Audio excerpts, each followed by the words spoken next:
Yeah, get on your feet and move to the beat. Pour up some drinks and then we repeat. Yeah, chasing my purpose, need a release. Yeah, my life's a beach, I'm lost in the breeze. Do this with ease, don't play with my dreams. Yeah, it's so together, it's not what it seems. Heart of a tiger, life of a king. Yeah, chasing my bag, my feet in the cream. Running these laps, not losing my steam. I'm feeling good, it's like what I need. Don't intervene with my energy. Yeah, I'm in her scope like Jimmy Iovine. Yeah, no Superman, but I'm feeling supreme. This not a movie, but I'm making a scene. Yeah, I can tell you how to live your life, but you just gotta get up now.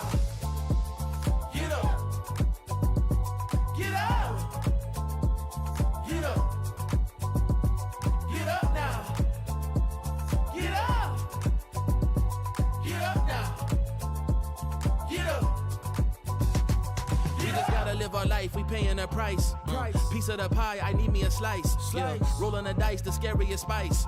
Sticky like rice, the tricky reprise. Yeah, love will suffice, I suffer in silence. All alone, I'm lost on the island. Let's spread peace and less of the violence. Sebastian Bach on God's playing violence. Yeah, the flowers violet, give me my rose. This for my city, all for my bros.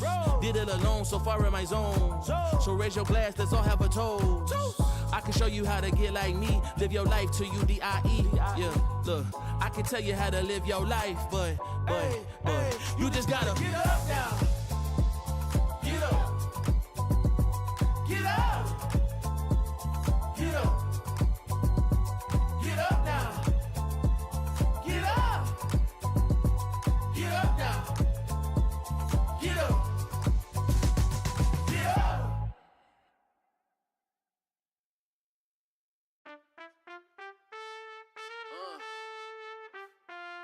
Too easy.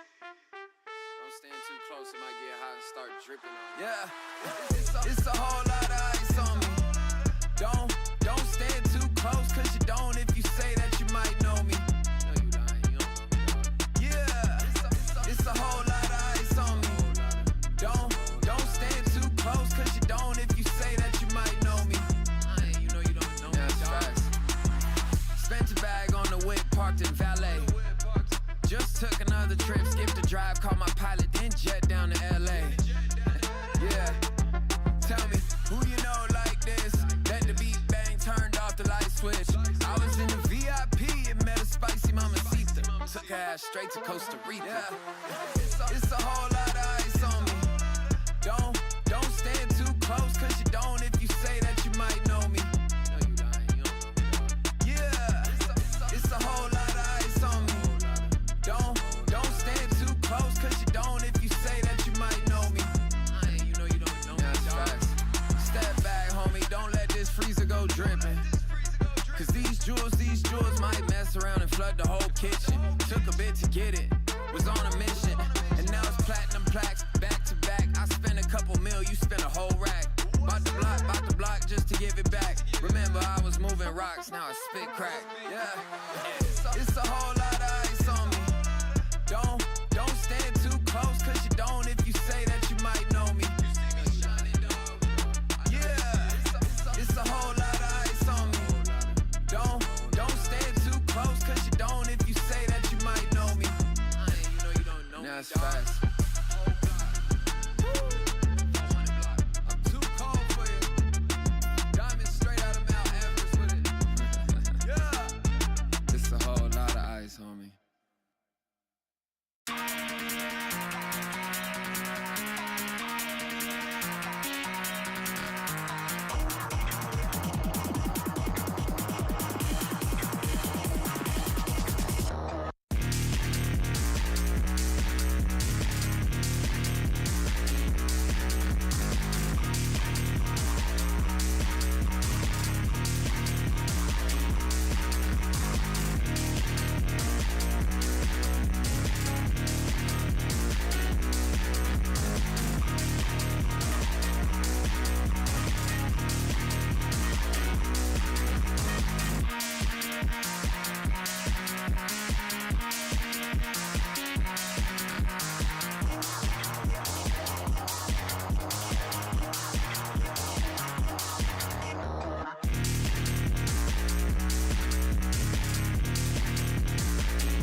let's do something crazy. Get a bit wild today, cause we don't do this every day, and we deserve it. Life is so amazing, nothing is in our way. Baby, let's fly away. Do you feel it? Is your heart rushing the way my heart's rushing when you take it all in? Baby, this is where we come alive. Do you feel it? Take the world by storm, just you and I. Can't believe it took so long to realize what makes us come alive. Oh, what makes us come alive? Let's break some rules. No, we don't always have to be good. Don't always have to do things that we should. We'll feed the fire. Let's see it through and let go of what's holding us back. Just light it up and we'll burn through the past and take it higher. Is your heart rushing the way my heart's rushing when you take it all in? Baby, this is where we come alive. Do you feel it? Take the world by storm, just you and I. You and I. Can't believe it took so long to realize. This is where we come alive. Do you feel it? Take the world by storm, just you and I. Can't believe it took so long to realize what makes us. This is where we come alive. Do you feel it? Take the world by storm, just you and I. Can't believe it took so long to realize what makes us come alive.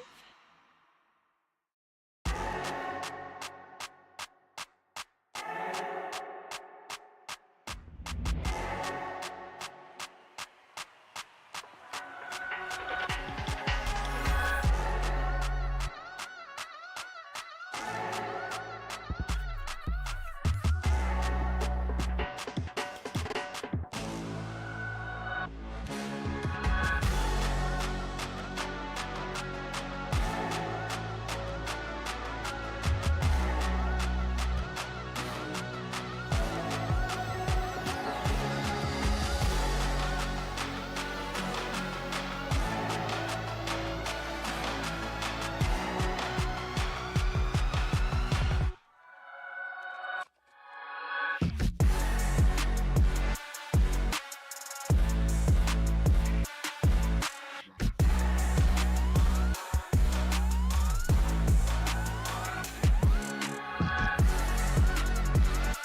let's go.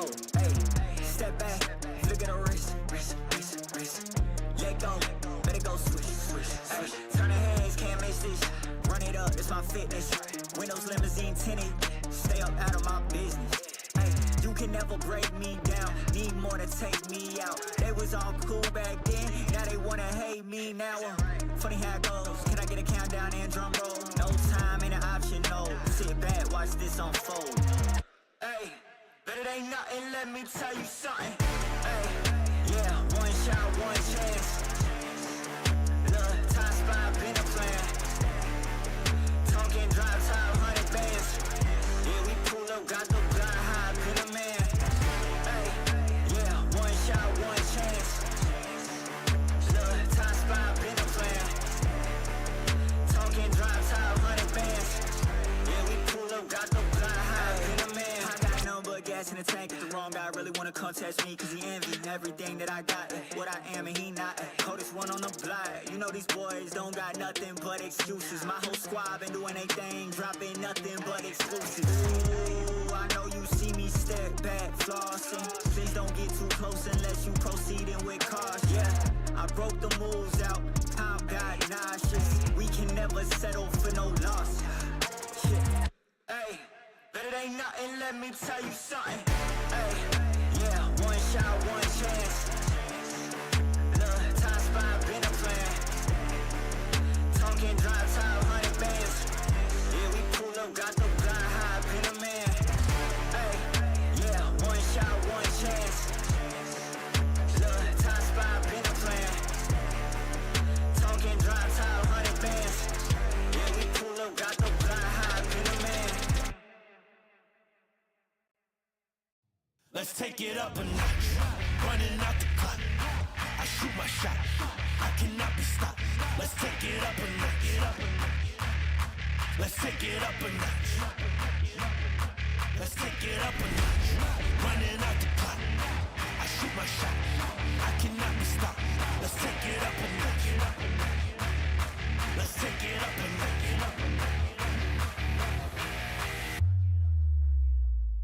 Let's take it up a notch.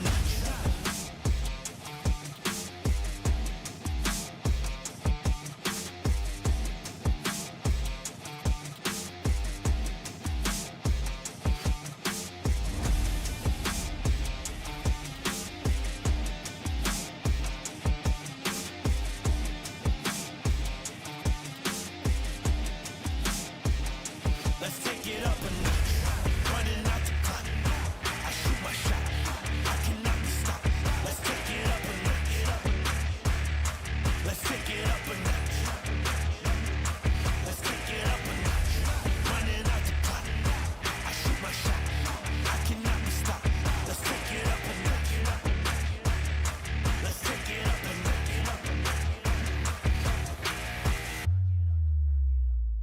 Let's take it up a notch.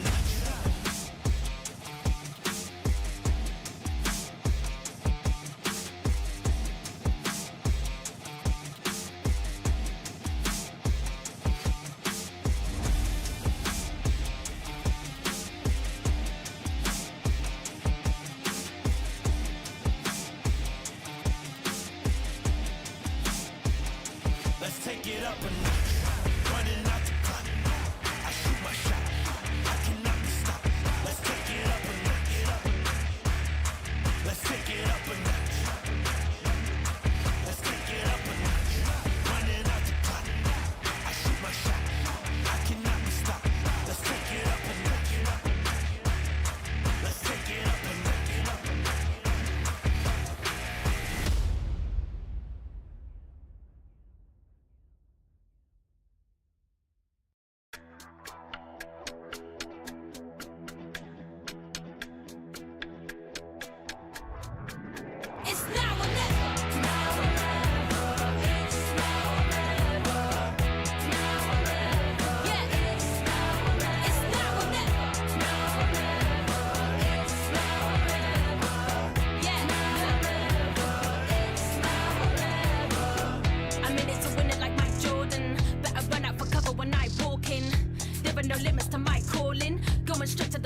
couple of reporters reporting, firing line with the red dot, no recordings. Taking the title like there are no rivals. Doing the eyes closed, give me a blindfold. This shit is easy, like a recital. I'm taking my shot, like my hands on the rifle. Yeah. It's now or never. Woo. It's now or never. Now or never. It's now or never. Now or never. It's now or never. It's now or never. Now or never. It's now or never. Now or never. Yeah. It's now or never. It's now or never.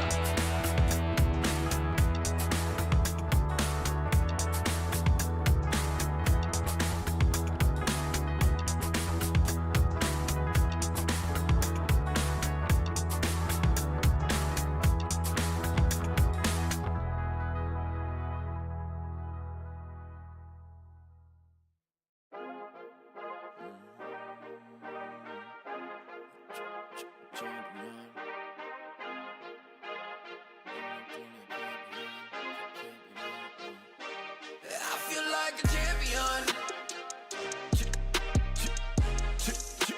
A champion. Ain't nothing that can't be done. Oh yeah. I put it all on the line. Definition of divine. Yeah, I feel like a champion. Ain't nothing that can't be done. They told me I wouldn't be nothing. Came on now, second to none.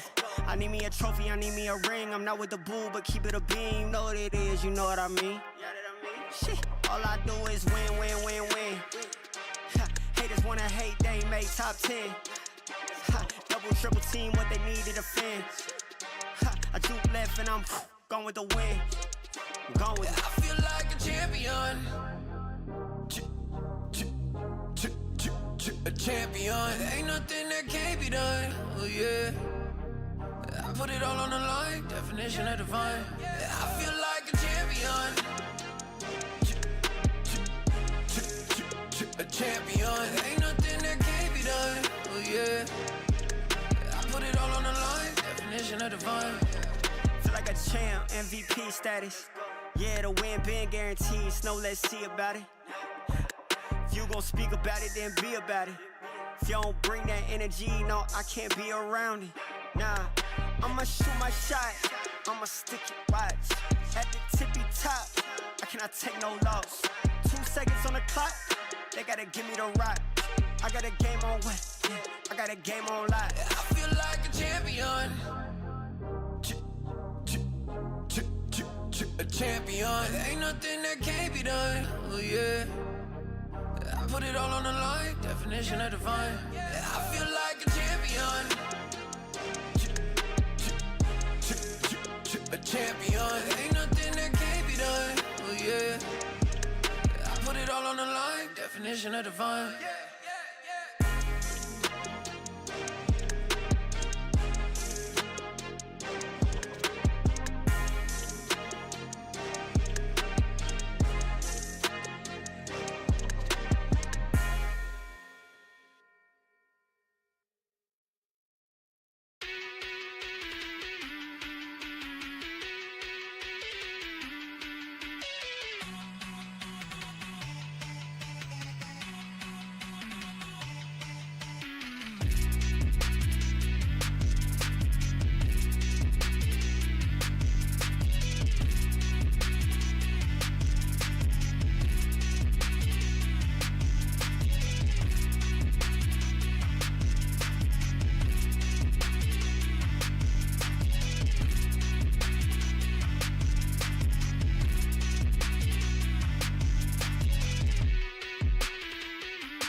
did I do? What did I try to make you happy? Thought that I proved, thought that you told me that you love me. But now you're in the spotlight and you're cruising.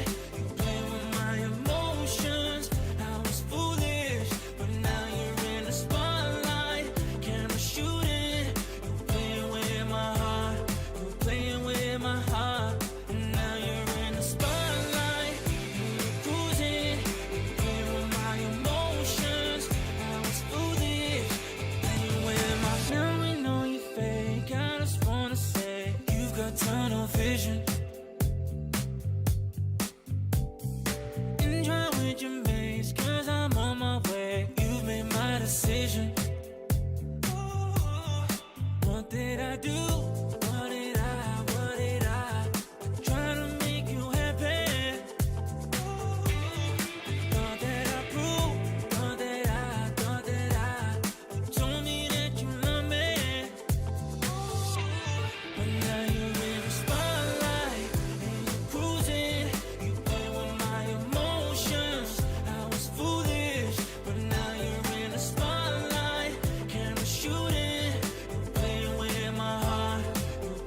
what's good with you. Coming with me and she got, ayy, 24 on a watch. You don't know that's a lot. What she want is what I buy, yeah. If I want it, I'ma get it, yeah. I just talk the way I live it, yeah. I got plenty women, they all wanna ride, even in a Civic, yeah. But now I pull up in the Aston. For money, I'm made off the back end. High end with the fashion, now broke, so me in a past tense, yeah. Going money fast, like, hey. Yeah, my foot up on the gas, like, hey. Double pump and bring it back, like, hey. Yeah, my amigo got the pack, like, hey.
Phone was dry, but now everybody calling.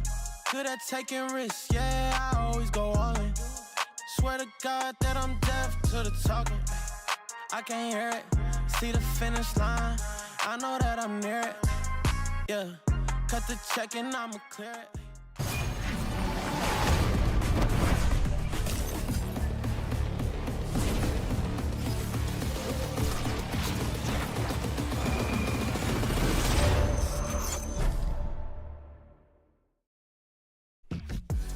Hello, beautiful people, and welcome back to Challengers EMEA. It's it's lower bracket finals day. It's best of 5 territory, and I'm so excited about the match that we have at hand. My name is Pavlos, and in order for us to have at least one brain cell on the desk, we brought MP as well. Welcome, mate. I'm so excited to get things going.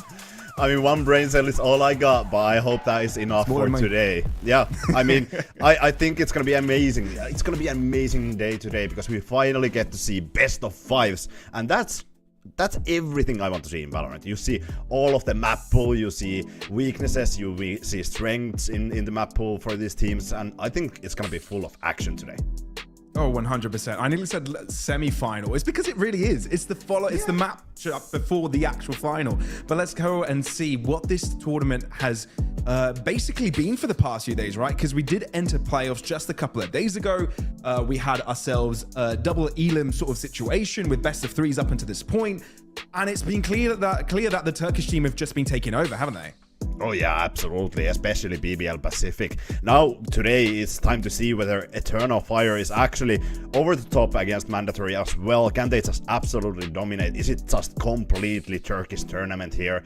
Is there gonna be 10 Turkish players in the grand final, or does this French squad have something to offer against Eternal Fire? I'm gonna be honest, I think it's gonna be interesting. I do hope a little bit for the Turkish rivalry in the final, but then again, I do hope that the French players, the mandatory team, shows that, well, the rest of Europe has something to offer as well. Yeah, I love that you mention the topic about the rest of Europe, representation, teams, countries, because MP, I've got a little bit of a presentation for you. I've got a little bit of a lesson for everyone at home here to see kind of what's been going on for the past week, I'd say, because you know, look at this. Isn't this a beautiful graph? You'll see we've had plenty of Polish players, we've had plenty of Turkish players, plenty of French players, and then, you know, it's kind of spread around all across the rest of Europe, right? A lot of Northern European potential and a lot of Eastern Europe potential.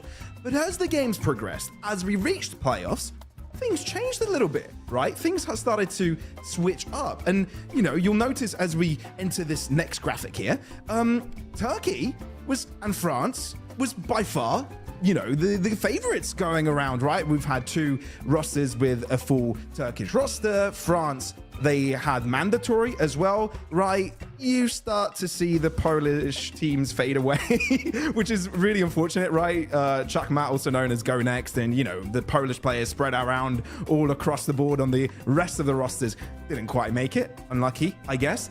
And the same you see about the rest of Europe. What's going on? And now we are in the top 3 where, well, you'll see it's a Turkey and France show. Just that. A Turkey and France show. It's a 2-country domination as we enter the top 3 stage. You know? I think we're coming into this one, we had a lot of questions about which teams, which countries, which regions would be the best. We've already got an answer. We've already got our favorites. So MP, what are your thoughts here? Is this what you expected coming into this? I love what we cooked there. I love what you cooked there. that whole presentation was beautiful. I mean, you are right. It's all about national pride when we talk about these regional leagues. You want to represent your region as best as you can. You had 13 Polish players in the end, only 1 made to playoffs. You had multiple players coming from Czechia, you had multiple players coming from Turkey and France, but only 1 of them has dropped out from each of those countries, which is insane to me. I think that speaks volumes that we have so much Turkish and French power in this top 3 situation. Yeah, I think it's clear which regions have a target on their backs, right? Oh, yeah. We'll definitely see as the year goes on how things progress. But now the only thing matters is the team that actually qualifies to the final. Who will make it through? We'll be finding out shortly because the lower bracket final is about to begin. Hey, yo, listen up. If you're here for the safe plays, if you're here for the hero shots and predictable endings, you're in the wrong place. We're here to shake things up. Teach lessons the hard way.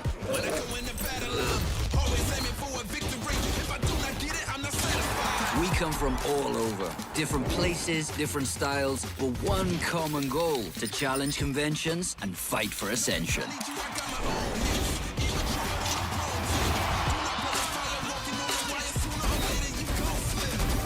We're stealing the spotlight. We're the ones everyone's gonna be talking about tomorrow. In short, we are the future.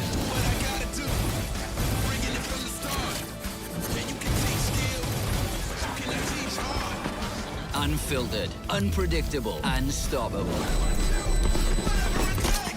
Here comes his party! We are challengers. Undoubtedly, this game is going to be high level.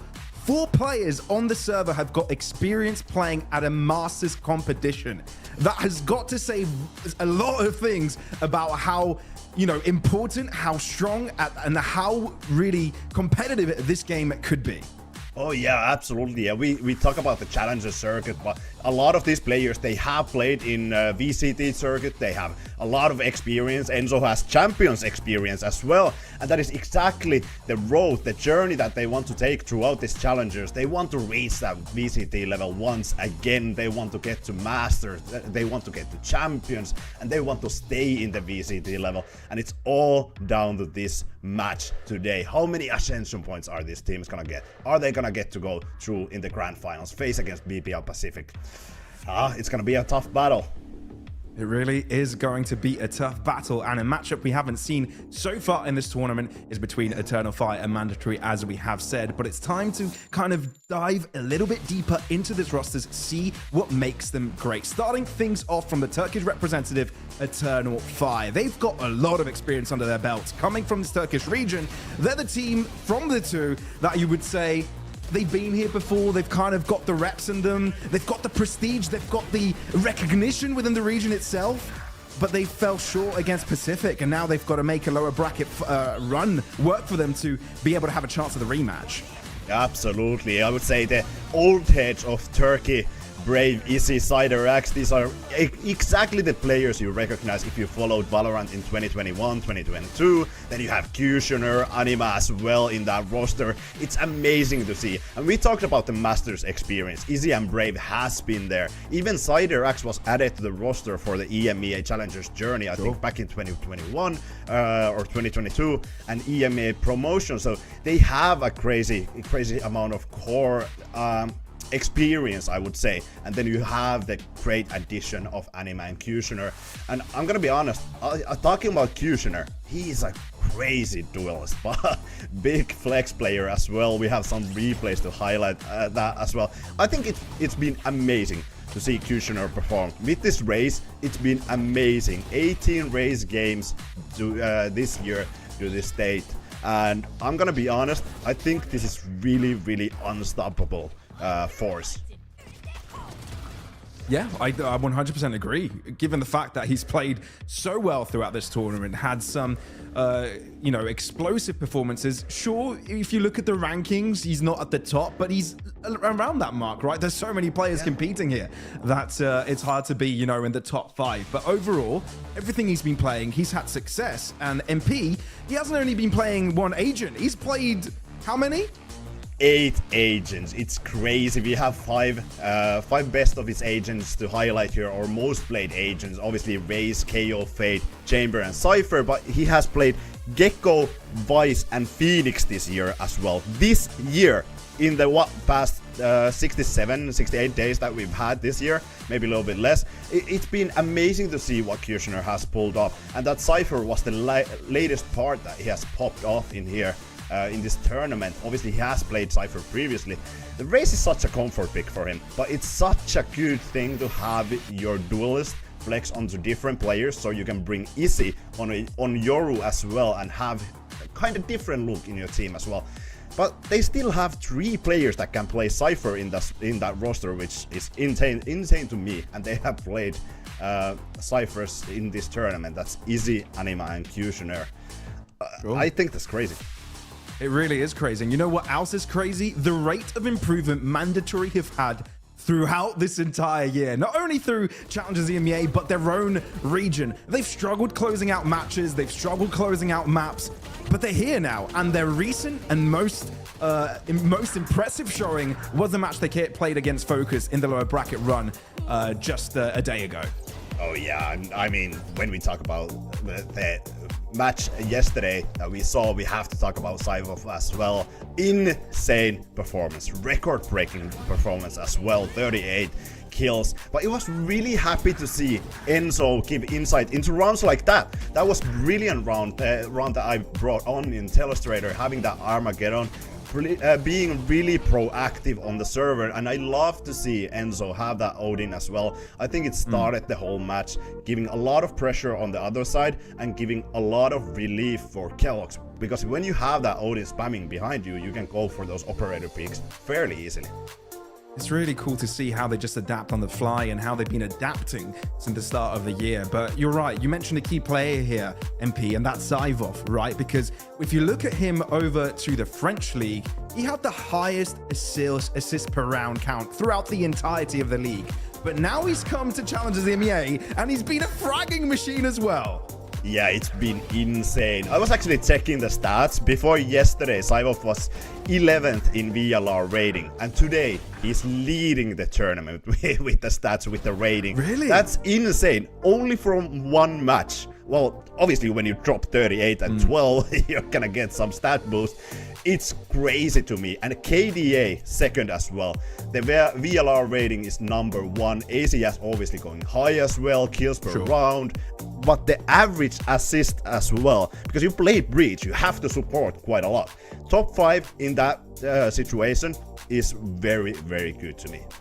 Yeah, he's sort of a second in player, right? Sure, Kellogg's is creating space and trying to get the first kill, but Zyvov is always there for the backup and always got his team's back. And if the kills don't really go his team's way, he's the one that does the collections. And yesterday he was on fire, and I feel like Mandatory will, I don't know if they'll rely on it, but they'll hope he'll be at that same, caliber of play, because they'll need their best here. They're playing against an Eternal Fire, which they haven't played against before. But there's nowhere to hide now. It's a best of 5, so the weaknesses on these maps could show.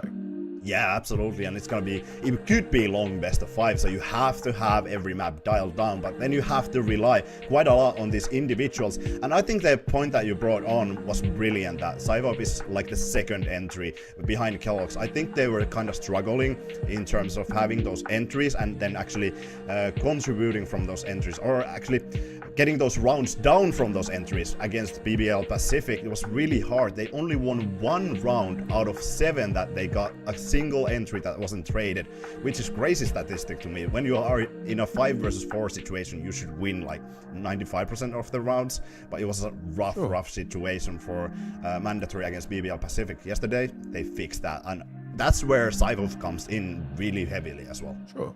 Yeah, I agree. But like we said, a best of 5. So now we want to see, where the strengths lie. You've only got a ban, right, per side. Yeah. So it feels like, for Mandatory, which have had to go through many iterations on different maps, had to test a lot of their way through this, have not been as dominant as Eternal Fire in some of these wins, at least on the recent count of events. I think they might find some difficulty here. Oh yeah, absolutely. I think this map video is going to be really, really interesting. Something that I really want to see that I don't think we're going to see is Bind. Look at those reps that Eternal Fire and Mandatory has played Bind. That's only 1 match throughout this whole year, which is crazy to me. But we haven't seen a single Bind throughout this tournament, and I would love to see that. But we have to take a look into the other maps as well. Think about what is gonna happen here. And I mean, this map video is gonna be crucial. Fracture going out. I think that is something that was kind of iffy. I wasn't sure whether Mandatory was gonna ban that, but it means that we might see bind. It's gonna be floated at least if we get there. Abyss has been a permanent ban for Eternal Fire, so no surprises there. I think this could be Haven. That's actually Lotus. Okay, I love this pick. Now, Eternal Fire, they should go for the split because their split is one of the best throughout this whole tournament. It's been amazing. The first loss ever Eternal Fire, well, this year that they've gotten in split was yesterday against BBL Pacific, and even that, I think, looked great. At least the first half. Right? At least Yeah. the first half. I feel like after that, BBL Pacific just took over. But yeah, Haven to be the next one up. And obviously, Haven is a solid pick. Sure, Focus took Eternal Fire on to overtime here for Eternal Fire, but I don't think, it'll be a harder map for them. It was, a success story for Mandatory against Focus, on the other hand, towards a lower bracket. So you've got a really difficult first three maps, which kind of make me feel, MP, that this is not going to be a three mapper for any side. I feel like there is bound to be a back and forth here. Yeah, absolutely. And for me, I would love to see us go to map 5 and see that bind. I need to see that bind before it exits the map pool. That would be lovely to see. But I do believe that it's gonna go back and forth. And when we go to Pearl, I think that's where we're gonna decide a lot of things. That is gonna be like the map where everything comes down to. Obviously, I think Mandatory, they have a great Pearl, but they had a terrible time against BBL Pacific. If Eternal Fire can bring even like half of that, I think it's gonna look scary for Mandatory. But to be honest, I think they had a great showing yesterday. So I wholeheartedly believe in Mandatory. I want to touch on that actually, MP, and get your opinion, because Mandatory showed a completely different face playing up against Focus and playing up against BBL Pacific, right? So yeah, it makes me think, looking at both of those teams, both Focus and BBL Pacific, that is a mouthful. It is. They've got different styles of play, right? They've got different styles of play. One is a little bit more explosive. The other one is a little bit more methodical, more slow paced. Do you think Mandatory is more equipped to play against one style than the other? Oh yeah, absolutely. I don't think they were well equipped to play against BBL Pacific style. I think even Enzo kind of touched on that the opponent changed. Not anything in terms of their actually own performance, but the opponent changed and they weren't quite ready to play against BBL Pacific, which I think it's going to be rough for them because Eternal Fire, they are not as explosive as BBL Pacific, but they're definitely used to that style and they can absolutely play explosive style as well. And I think they really thrive in Carnage. Well, I doubt we'll see too many changes today, as it's best of 5, it's the final, it's the lower bracket final at least. So making changes last second, it's not something we often see. No, it's not. Absolutely. I do love Eternal Fire bringing out this Teho. Yeah, the Sova composition is good. I love how you can just explode from the recon and just go fully in. You can play a lot of supportive role for your duelist. You can have a lot of information, but I just love what the salvos can do. And Eternal Fire, I love that they go for the tail. You can even break the door in Hobbit with the salvos to start the round, which is, I think, really important to me, especially when you go to the defensive side, so you can have that freedom already. Yeah, maybe Mandatory will have the availability of, some extra information there, but the forcing power rather from Eternal Fire could be a little bit too much at points. But so, going back to what Enzo said as well, it felt like BBL Pacific were playing on a VCT level, and I don't know if any team has had the capability of competing against that so far. But I think what Mandatory and Eternal Fire are looking to do here is prove that they can, and the way to do that is get to the finals, and each of these teams stand in one another's way. We'll be finding out how this one goes after we get going. Let's throw this one over to the casters. Hazza and Cairo, take it away. Thank you guys. Look, the desk have already broken it down brilliantly. This is an opportunity for Mandatory to deny the dominance of the Turkish teams in that grand final, a rematch, another derby, and in the process, confirm top 2 for Ascension points. You've got to be thinking about that end goal right now, and this is a brilliant opportunity. Yeah, it's a lower bracket final, right? Mandatory are on a high. I mean, Eternal Fire are on a low because they got beat by BBL Pacific. So there's a lot to think about there in terms of the momentum coming into this game. But for Eternal Fire, they're just looking to reset. For Mandatory, they're trying to do more of the same. Yeah, in terms of this veto as well, important to talk about it heading into the first map that we're going to be seeing of Lotus. I think if Mandatory can get a map win in one of these first 3 maps, the latter end of it doesn't look as promising for Eternal Fire. That's their chance to strike. Yeah, it really is. But so far has Eternal Fire have only dropped 2 maps, and that was to Pacific. Mandatory, they lost the same to Pacific, but they were able to bounce back. Eternal Fire need to be able to do the same here.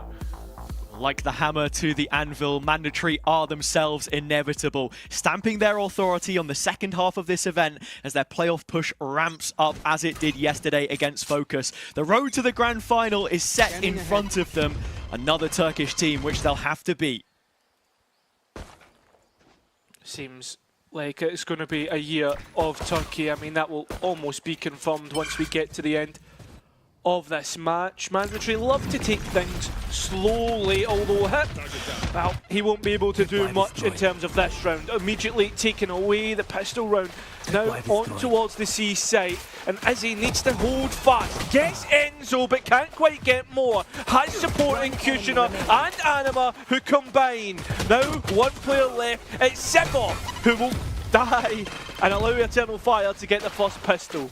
Brilliant quick reaction from Eternal Fire as well. Mandatory, a team who, when they played Metasport last in challenges on this map, they went for the group play. They set up towards A that time. This time it's C. Hip gets caught by the set piece. Did just spot the shoulder of Cider, but not able to get any work done. And the backside flood is brilliant. No need for a retake. That will be the defenders getting the first round. And their first pistol round in a while, Kara. They didn't win any yesterday. Well, Mandatory won the full boatload as well. So it's a change of fortunes for both teams.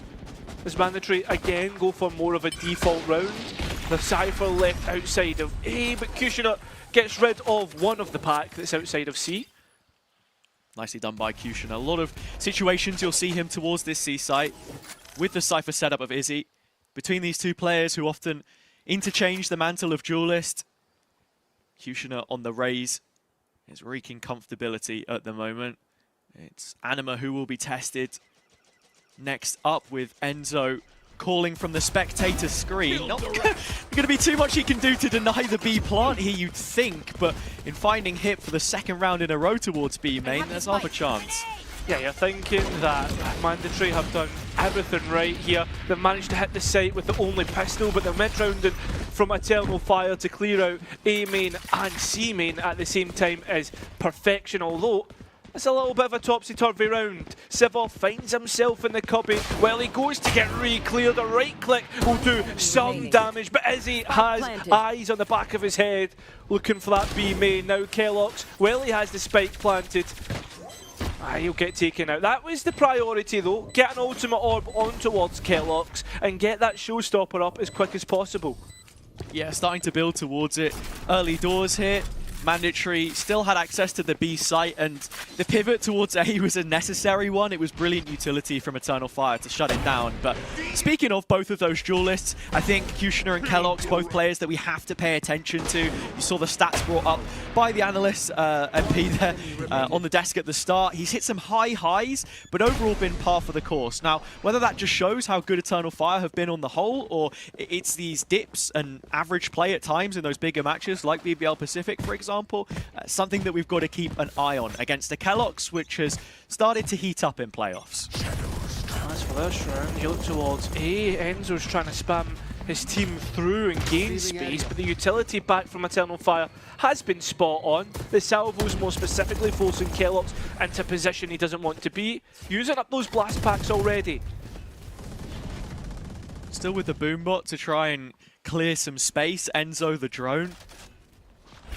As the cam is elsewhere and the recon's on cooldown, it's information taken by Eternal Fire instead. Stealth drone, Ooh. I think got shot out. No, it was the shock dart onto Cider which cancelled it. That's good damage. It is. This is something Eternal Fire love to do. They leave Brave all on his own in a forward position. That's towards C-Mound where Mandatory are walking back into. If they can somehow isolate the Omen, it'd be good for them. Hip being left to hold on to that A main spot, the A main real estate that they'd already bought. Brave will get out, like you say, but it comes at the cost of expensive utility. Paranoia, drone, both of those non-regenerative.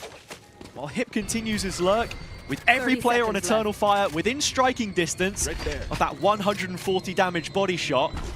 Just going to be left to try and make as much noise as possible. And he's managed to do it. He's bought a little bit of a rotation. Eternal Fire hesitant, but they've got to hold the C site now. Yeah, it stops the Paranoia getting out. You can see here Brave is trying to hold on. Nice trades out. And now Mandatory have the site. Eternal Fire though in position. Still you're waiting for him to get into spot to help out. The spike can't go down. And you look towards the rest of the map. Sider's not anywhere near it. So you can't even win out in a death match. Eternal Fire convert a bonus. And Anima will remove the Odin as well, so Enzo unlikely to receive the spam weapon of choice. Pass from his partner of Hip, who I think you have to give credit to again, as selfless as he is, dropping back, giving the reins to a more experienced IGL at a higher tier of play. But when we speak of that calling, you've got to look at rounds like this. And already it's going to be a timeout. I think, look, Mad C has already seen an issue. And the point to make about this is Mandatory only used one timeout yesterday. And we've seen a first inside 3 rounds here. But it makes so much sense, right? There was a lot of hesitation in the round. Mandatory weren't decisive enough. I mean, it took them to the last kick to move towards C. And when they did, I mean, they hadn't baited out the utility that you would usually expect of a default, right? And they'd used a lot of their own throughout the map. Absolutely. And look, it's on this attack half as well, where you're expecting them to be comfortable. When you have someone like Hip, who, as I just mentioned, has in-game leading experience, over 1,100 days in a Mandatory jersey, and the majority of those spent as their leader. That goes there. Having a vocal lurk player is just so valuable, but if you're not able to, be able to make the most of that, and especially in a situation where the rotate was heading away from C, and there was a slight window, it's just unfortunate, but mixed purchase for them here. Brave back out in Mound. This is to be expected. Is he trying to bait, though, for Brave? It's whether Mandatory clear it. Oh my god, no way. I thought he was going to get more. You think so, right? But that's such a risky play to make on a round like this. You just get run down. Vandal in the hands of Mikey.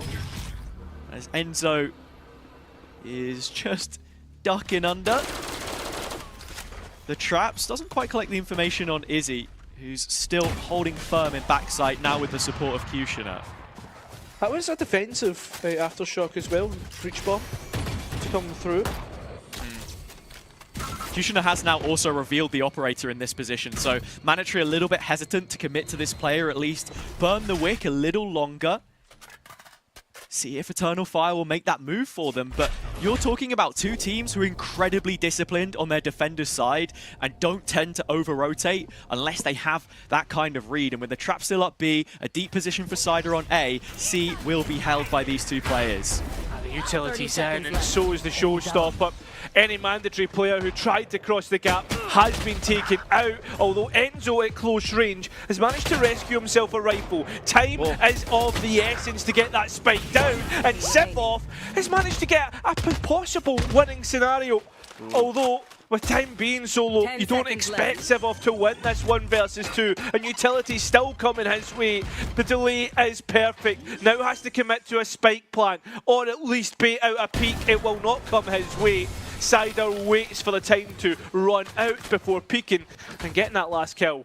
Yeah, really well played by Eternal Fire towards the tail end of that round, but Can't help but feel there were still a few little mistakes there, right? Early nerves setting in for both teams. Mandatory not able to exploit that so far. You'll remember they had a fantastic start to the series yesterday. And the two opening maps that we have here as well are going to be repeats for Eternal Fire and what they played against Pacific, albeit the opposite way around. But if they've done their review, they're the ones favoured at the beginning of this. Yeah, on top of that, for me, has a... Oh!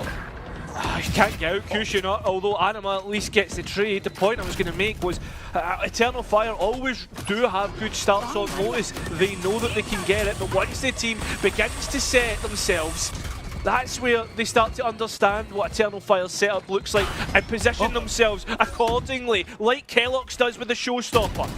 Brilliant clear on towards Cider. Izzy, it falls on him, on his shoulders. He will fall. Anima stands tall. Down A. All it's done is bought Brave a clutch situation. 1 versus 2 for the controller as he drops in silently. Kellogg's is low. Enzo with the deeper line, but it does nothing to support the spike plant. He'll have to walk back into this situation himself. The Frenchman so credible in this kind of situation. And now with Brave's position noted, you'd feel that he's in the stronger position. The paranoia coming back through, though, could very quickly isolate him on such a wide angle. Shadows traveling. Yet to catch it. Second fight. Enzo revealing himself, but winning as he puffs out his chest and wins Mandatory there first. It's a big round to win out. Breaks the onslaught, which Eternal Fire had. Well-read round to just send forward, unfortunately. Eternal Fire, for the most part, were able to rescue the round as well. That should have been cleaner than what it was. Somehow, Anima getting those kills, unbelievable. And Brave should never been allowed that 1v1 onto Kellogg's either. Enzo playing so far deep that he isn't in a tradable position. Cheeky attempt from Brave to try and deny vision there with the one-way smoke as it was falling on down, but not to happen, and he will reprise his role in the corner here. Don't know if Kellogg's was looking for it, but Brave will smack him across the jaw.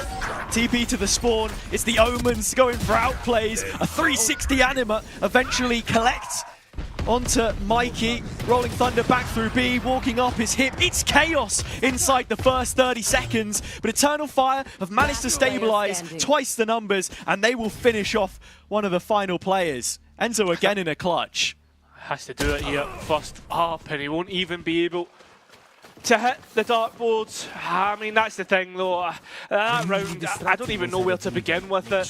The E main play from Kellogg's all alone, the TP in towards CT, the carnage through B side. I don't know if it's like mid pivots or what they were trying to do here.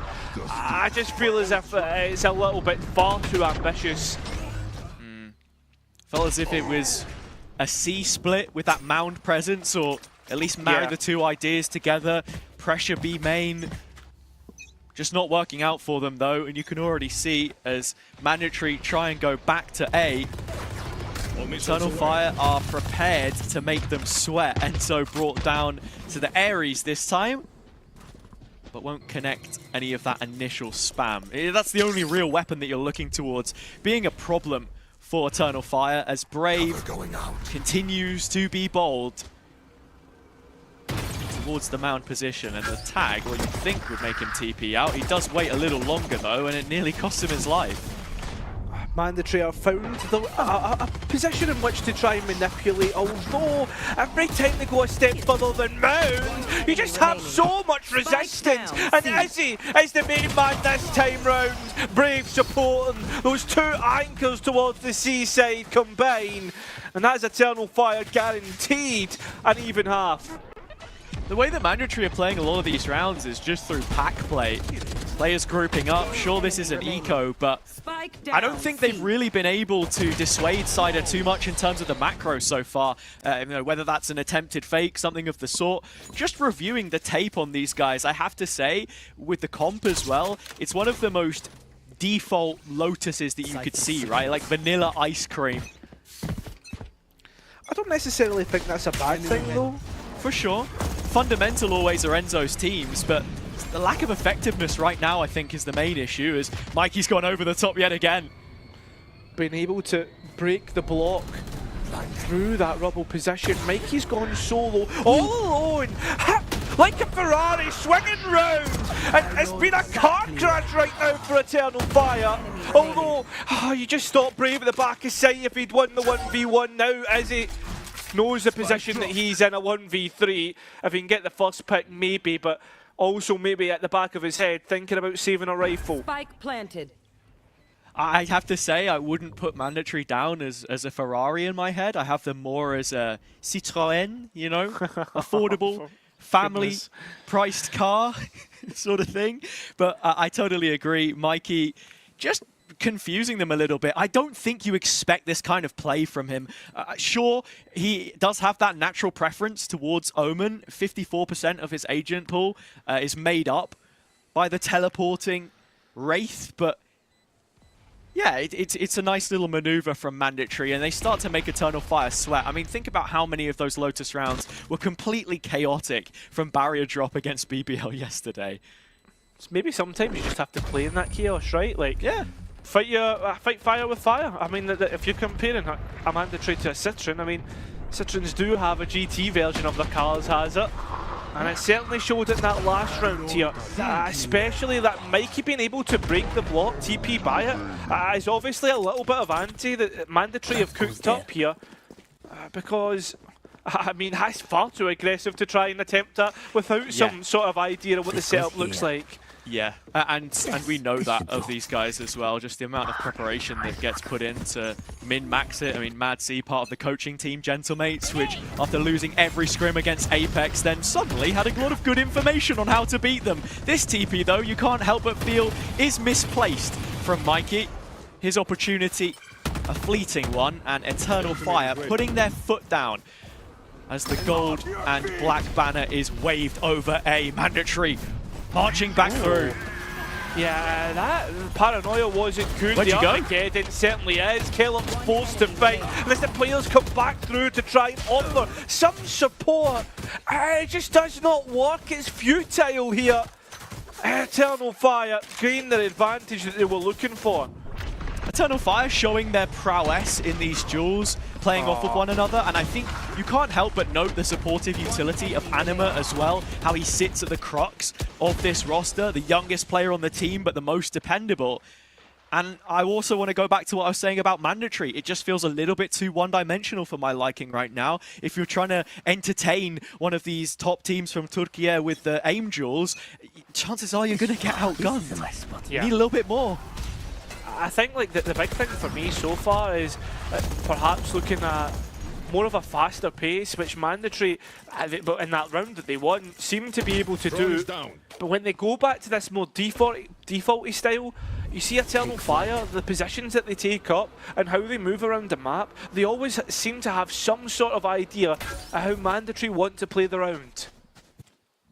Enzo getting a hold of quite the real estate outside of C. It's a standard attacking position. Space towards grass has been a lot more difficult for them so far, though, the French outfit. This is a massive boon. Got some really good space. Although they do sit behind traps on both extremities. Set up for the execute with 4 players. Issue is, Kellogg only has the Sheriff, so you're expecting this ult to be invested. Stealing sight. Fire in the hole! Oh, there it is. Oh, the ops missed out. Somehow Cushion up repositions back towards him and nearly gets a chance at another and brings the showstopper out himself. Only gets chip damage onto players, splash damage, but it's Sivov who comes out and gets the first blood of this round. Still, the spike is being baited and Eternal Fire look to cook up the retake. Still have almost all their flashes Eternal Fire, but they haven't cleared him. No, they have not, and he's got one more. At least there's a trade so far for Eternal Fire, but you're looking to what the rest of the round looks like. You've got Enzo's Odin looking to lay some suppressing fire later in the round, out towards main, set up for the post plant. Sivov and Mikey now have to combine together, playing off the contact from the smoke as the players of Eternal Fire continue to walk through slowly. They're the ones that end up getting the kills. Enzo's taken out from main, and the 2 players that were towards tree will falter. It will be 8 for Eternal Fire. Mandatory cannot stop this onslaught. And the fault line from Anima to confirm it as well was just fantastic. Eternal Fire have been really, really good in these retakes so far. Mandatory lucky to find the space, honestly. 10 rounds played, majority of them lost. You can see what they're trying to do. It's also another A post plant where Enzo's hanging back with this Odin spam, and it just feels all too readable at this point in time. You're spot on, Hazza, and I think like that's the thing though. Like everyone knows Enzo, everyone knows the tricks that's going to come out, right? And I think like when you see that post plant, the fact that you're isolating a 3v2 on site and playing late can sometimes feel just again like hindering yourself when you don't need to. One of the last few buy rounds before this first half ends with Eternal Fire in the driving seat. Mandatory selection. B-Pinch coming in, and the vice grip that they have begins to tighten. Hip on the back line. It's Kellogg's instead to steal away another. The duelist player up and running. Cider and Brave to try and bring it back. I don't think it's going to happen this time. The captain will bow his head in respect of what he's seen as Mandatory have managed to get themselves another round. Cider's respecting this, it looks like. Doesn't want to attempt it. Looking for some sort of exit that's going to come his way. I don't think Mandatory will give him it, considering the economy. Despite the shortcomings of the performance against Metasport, the most recent, HG, the Spanish champions, did fall foul to how strong Mandatory's attack side had been at times. So you feel like the 4 rounds are a necessity here. Flawless only going to help that on the path forwards. But it's another Kellogg's round where, you know, you've kind of seen him playing on the rifle here. 12 first bloods that he got in the previous series. And while he lost the sniper head-to-head with Zus, overall, the space making he was able to create for his team was so important. They get big value from him there. He doesn't go down either, despite the fact he leads in deaths right now. One more opportunity for Mandatory to keep this close enough to turn it around. It's another Hunter's Fury that will be up for Enzo. I think this is his third of the half. And Mikey again going to be aggressive, but Kushner's lying there and wait, and all the utility was sent. They were well aware of what Mandatory were trying to do. A quick B pivot looking to see what's in the Hobbit door, but it looks like it'll be Anima who's looking to just deny everything. Rolling Thunder in. The Hunter's Fury's not hitting either. It's just a util dump here in Hobbit. Yeah, Mandatory had their hand forced, tried to make a reaction. Into the fire and flames they go. Hip, lucky not to get engulfed. A moment now for them to reset, but still, Eternal Fire are constricting them, and with Brave on the backline, the map feels tiny for them. Yeah, it's just, where do you even go? Stick a stick out, probably the bear will bite your hand off. Looking to retreat. And they're heading straight into Brave. Full on Brave here. He goes down. That left-hand side could be left open, but instead, it is another big piece from Brave. Shotgun comes in from Sivov. He was just waiting to close the gap, but unless he can run back the heroics of Haven from yesterday, there is no chance in hell. 9-3. Eternal Fire get off to the almost perfect start on their opponent's pick.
With the first pistol round loss coming into the second, Mandatory and Eternal Fire have equal success rate in that statistic.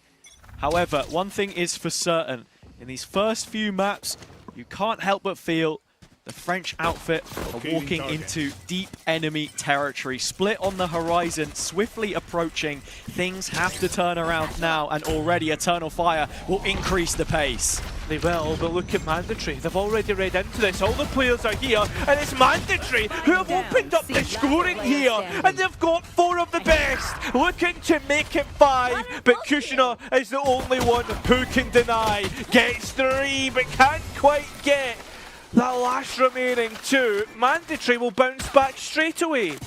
That's brilliant from Mandatory, but at the same time, I can't help but feel it's a slight schoolboy error from Eternal Fire. If you go back and look at the previous couple of series they've played on this map, it is just the exact same setup. And this is what I'm talking about when I mention vanilla ice cream, Cairo.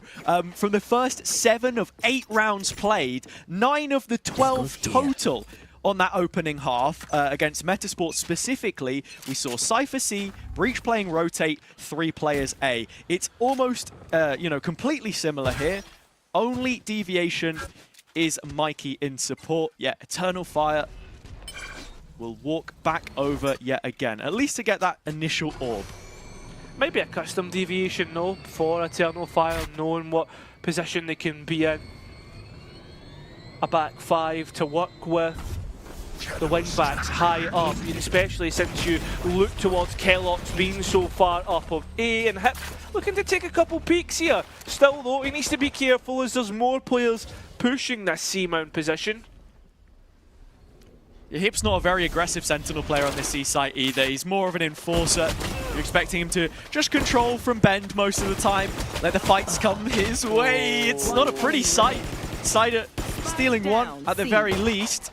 In terms of weaponry, Mandatory will want to keep this clean. Izzy with a slim opportunity. Sifov just comes barreling through the smoke though, and that will make it a 5th. I know we touched on the desk, but that's a player that I feel as if a real highlight, right? The Sivov show that we saw yesterday, and that needs to be continued, not just in the kills count, which we saw yesterday, but certainly in the assists. The utility needs to be spot on and timely, because you saw here, like, the players trying to get back through C main couldn't because of the breach bomb that he put forward.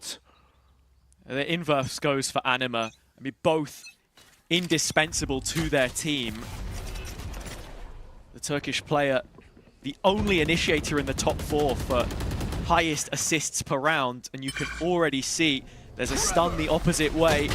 Immediately heads clashing. Cider, the captain, the smartest on his shoulders, able to deter at least the first. The 2 players stuck in the corner means the smoke is necessary to bail them out. Mandatory should be happy with this initial exchange though. Got Kellogg's in a great position. I mean, there's 2 players that are within touching distance of Kellogg's Outlaw, but I think as well, it's the utility lost after that fight. Sure, Hip's gone. They just keep 3 players towards C Mandatory, but I mean, you look towards Eternal Fire and what they've lost in post, and that was the Tejo, and now it's Izzy. That's backline support gone. Yeah. I mean, look, hey, maybe we weren't going to get the op head-to-head between the 2 of them just yet. Might need to wait until the next map for that. Kellogg's Outlaw has connected. Mandatory very patient in retaking this waterfall space, and they'll allow Kellogg's to help them out in that end as well. It's a deep drone from Enzo, a little bit of extra utility that will go missing into this retake, but still, Sivov, 1 off the full belt.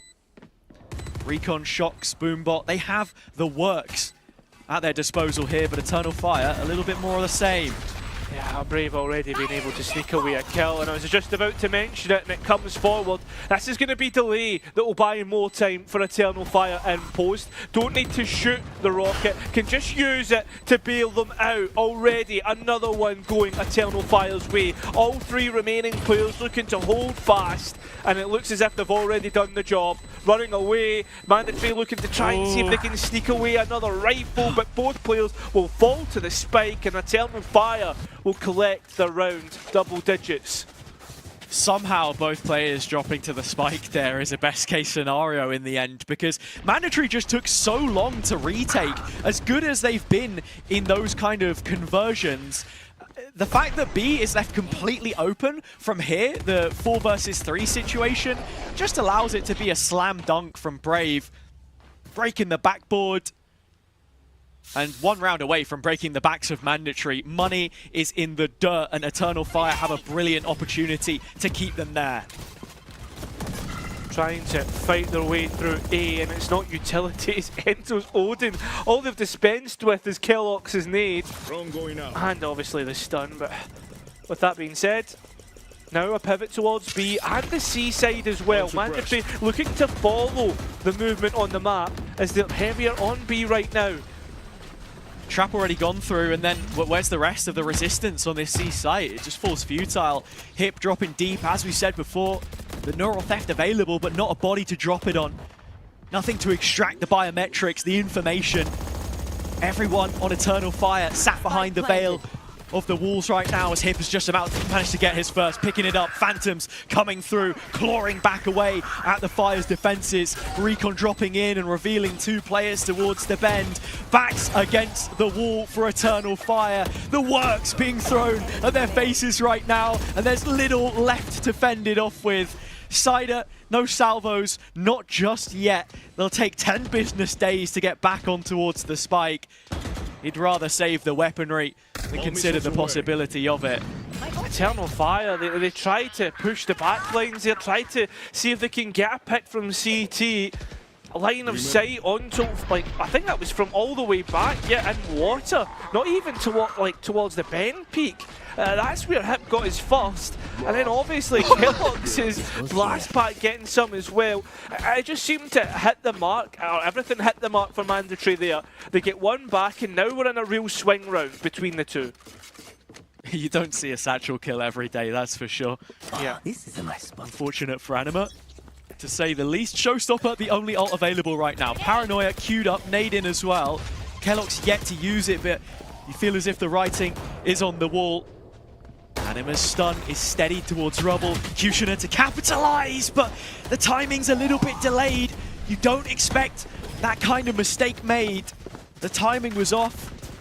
So Eternal Fire will walk away from the situation without a single kill.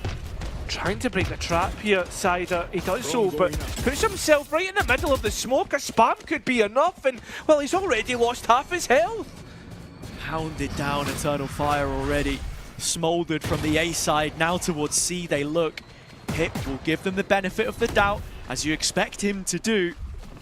But in terms of this post plant and the tools that are available, you wait for Anima's fault line to come back up, and beyond that, there's a Paranoia and not all too much else. The other thing you've got to consider is when they come back in here, Mandatory. They had a retake cap, Enzo being gone, Kellogg's on site himself. The showstopper hasn't hit, but he noted Izzy. Come back to the rest of his team. Eternal Fire though, they're already taking things into their own hands. And the round into their own hands. Spike wasn't even planted. They wanted to deathmatch their way through. 11-6, edging ourselves closer to that finish line. That's the best way to put it. Taking matters into their own hands, masters of their own destiny. The initial exchange wasn't, preferential. It was actually the defender-sided stun that we saw taken first, which sort of forced the timing. But then it's the push towards Waterfall, which is key for me. Paranoia to queue up that kill. Hype the one deleted. Hip gone, and now on this return to A, it's left a little bit lighter on the Mandatory side of things. It was the weakest setup that we've seen from them play. Yeah. I don't even know, does Kellogg's have an escape here? I didn't see if Hobbit door was broken. We'll hear it getting broke now. As he's holding on towards Rubble. Kushner can't quite get the boom bot over. And now Kellogg's knows where the player is, and he'll get the entry pick. That's so nicely played as well. Second layer of Enzo spam through the door onto the same angle means that even if that initial contact wasn't a connected shot, the support of the in-game leader waiting right behind. Drone confirming at least 2 players still in this position, so Mikey called back in support, Enzo lining it up. But there's nothing. He'll try his luck though. You know Enzo, he loves a spin of the Odin. Still, Internal Fire are looking to continue forward, and Enzo wants nothing to do with this. He's vacating that east side, so that should be free enough to set up your post plant for Eternal Fire. Oh, he's going to dive in! Yeah. Enzo thrown into the flames, out of the frying pan, scorched the earth beneath him, and now 4-on-4 situation in post for Eternal Fire as Mandatory set the retake. Cover going Still taking their time, looking to collect all the bodies together though, has it, and Kellogg's has to come back in with an op through Hobbit. They have so much utility. The reserves being expended. Izzy fighting forwards, winning the first on his opposite number. Trade coming in, but a little bit laboured. That delay in the time sets up the rest. Sivov dropping with the bomb from his counterpart. Still a 2-on-2, health deficit for Anima, but he's most useful with this ult. TP in front of it, stunned will be Mikey, but he'll survive long enough to win the round out. Oh, it's close. I don't know about this one. Right down to the wire to deny map point, and they'll get it by 0.1 of a second, Mandatory. How's they took their time coming back in. You're holding with bated breath, wondering if they've done it. And that's the thing. Mandatory get through with the skin of their teeth and the utility, and the plans that Eternal Fire came through was A-class. The only thing is Mandatory were S-tier in terms of how they were trading off one another and looking to play. Kellogg's with the op coming in at the right time. The damage was already done to Anima. That was ultimates invested from Eternal Fire, and they do not get the value. Revealing area. Mixed weaponry, but Mandatory have to make certain that they can win this round, because you've still got 3 players on less than 500 credits. Half a grand to go around. Stealth drone comes out there, and now 4 players behind this. Only Enzo spotted, as he was the sole anchor in the previous. Will Eternal Fire expect the additional support? I mean, that's the question. They're trying to get in. It's Enzo's Odin. That was stunned up. They got the kill. Eternal Fire. Wow. They just look to flood the A site, and nobody can stop Mandatory from drowning now. There's only one man whose operator has been spot on. Can't quite get the first, and I don't think he'll even be allowed to escape. He won't. Eternal Fire are on map point. And as I said right at the very start of the day, this is a best of 5 series, of which right now Eternal Fire have only ever lost one in the whole of 2025 and their off-season against BBL Pacific. Best of 3s as well, may I add. The front load of this veto are maps which I think do naturally cater towards them. Mandatory, you know, they're only a win or a loss behind or in front in terms of win rates. They've been very here and there. You're looking towards, you know, Haven for things to start changing, really. So taking it one round at a time is all that you can do from this position. And with the ults that they have, that's exactly what they need. I mean, they're being very flush with it, using it as quickly as possible. As he only got tagged up, he's the lurker, the backline support, the one to keep control. Here, look at this, Mandatory, they are gambling on the seaside, and they'll be right to do so. Hit not cleared, the Rolling Thunder spot on, and Kushner gets the kill when he should have been gone. Brave now supporting the case as the players of Mandatory look to play within their own smokes, but still Eternal Fire send the map towards their side. That they do. It is a dominant first map that we end up getting from Eternal Fire. Mandatory had a few moments here and there, as you expect a top 3 team in Challengers EMEA to do so, but I don't think you can rest on those laurels exactly. We need a little bit more development from that one, I think, to get the kind of performances that makes you top cut. So we walk away from it disappointed from their perspective. For Eternal Fire, they keep it clean, it's more of the same, and as I said before, the start of this series is going to be very difficult for the French team. Still time to turn this one around, though. Yeah, that is, and we'll certainly find out how they can turn it around from our analysts.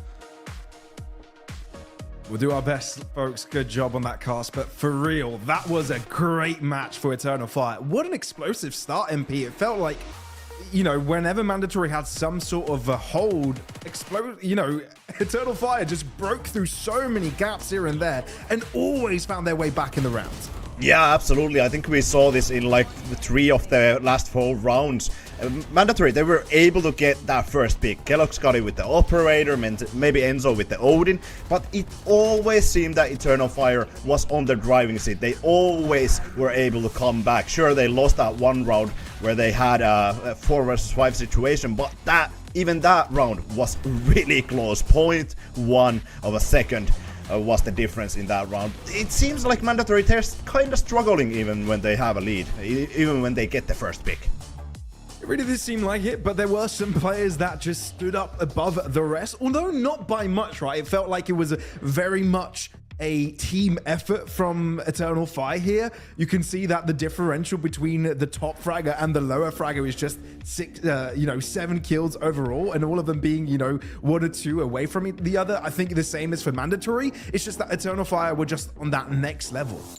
Yeah, absolutely. I do love to see Eternal Fire pop off. But when we talk about Lotus and Split, it's gonna be our first 2 maps. Lotus already gone for the side of Eternal Fire. That was Mandatory's mapping. Now we have to go to Split as well, which is gonna be really, really dangerous. I think Mandatory, they have to focus more on their leads. When they get those rounds, when they get the entries, they have to convert. Because they didn't have too many entries in that map. They had 6 in total. And I'm gonna just throw this out from my head. I think they won like, what? 2 out of those rounds. I think that's gonna be the stat. I'll correct that later if I'm wrong. But just a note to self, you'll correct yourself later. We'll make sure we clip this moment to know, you at this moment MP was wrong. Yeah. No, that was actually on the defensive side, but yeah. I'll correct me instantly. But ooh, I think it was really odd to see, because it felt like I said, Eternal Fire were always in control, even when they were down a player. Yeah, it did really much feel like the case, but yeah, this first map was a tough one. We knew it'd be from the get-go, given how much experience Eternal Fire have got and their results on it so far. Oh, I do like the fact that there were some comebacks in the making, that a lot of these rounds have had the potential of going either way, especially after that spike being planted. So, there is some potential for Mandatory. I don't feel like it was so, futile, so soft, from Mandatory in comparison to what it was against BBL Pacific.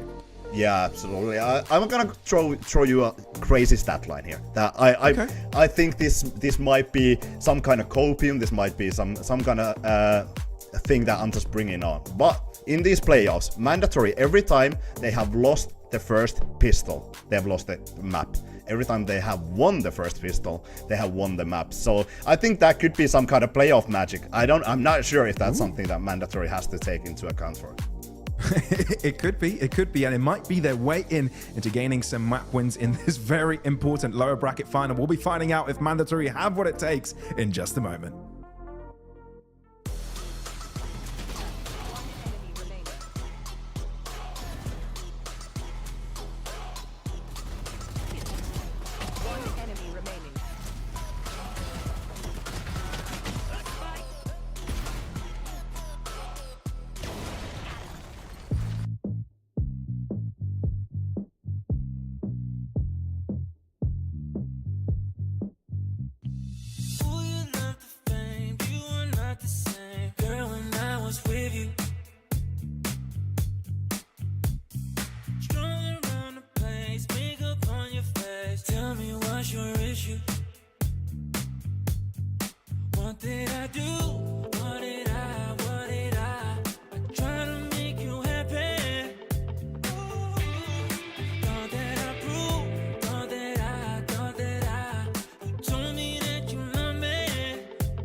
did I do? What did I try to make you happy? Thought that I proved, thought that I told me that you love me. But now you're in the spotlight and you're cruising. You play with my emotions. I was foolish, but now you're in the spotlight. Camera shooting. You're playing with my heart. You're playing with my heart. But now you're in the spotlight and you're cruising. You play with my emotions. I was foolish, but now you're in the spotlight. Camera shooting. You're playing with my heart. You're playing with my heart.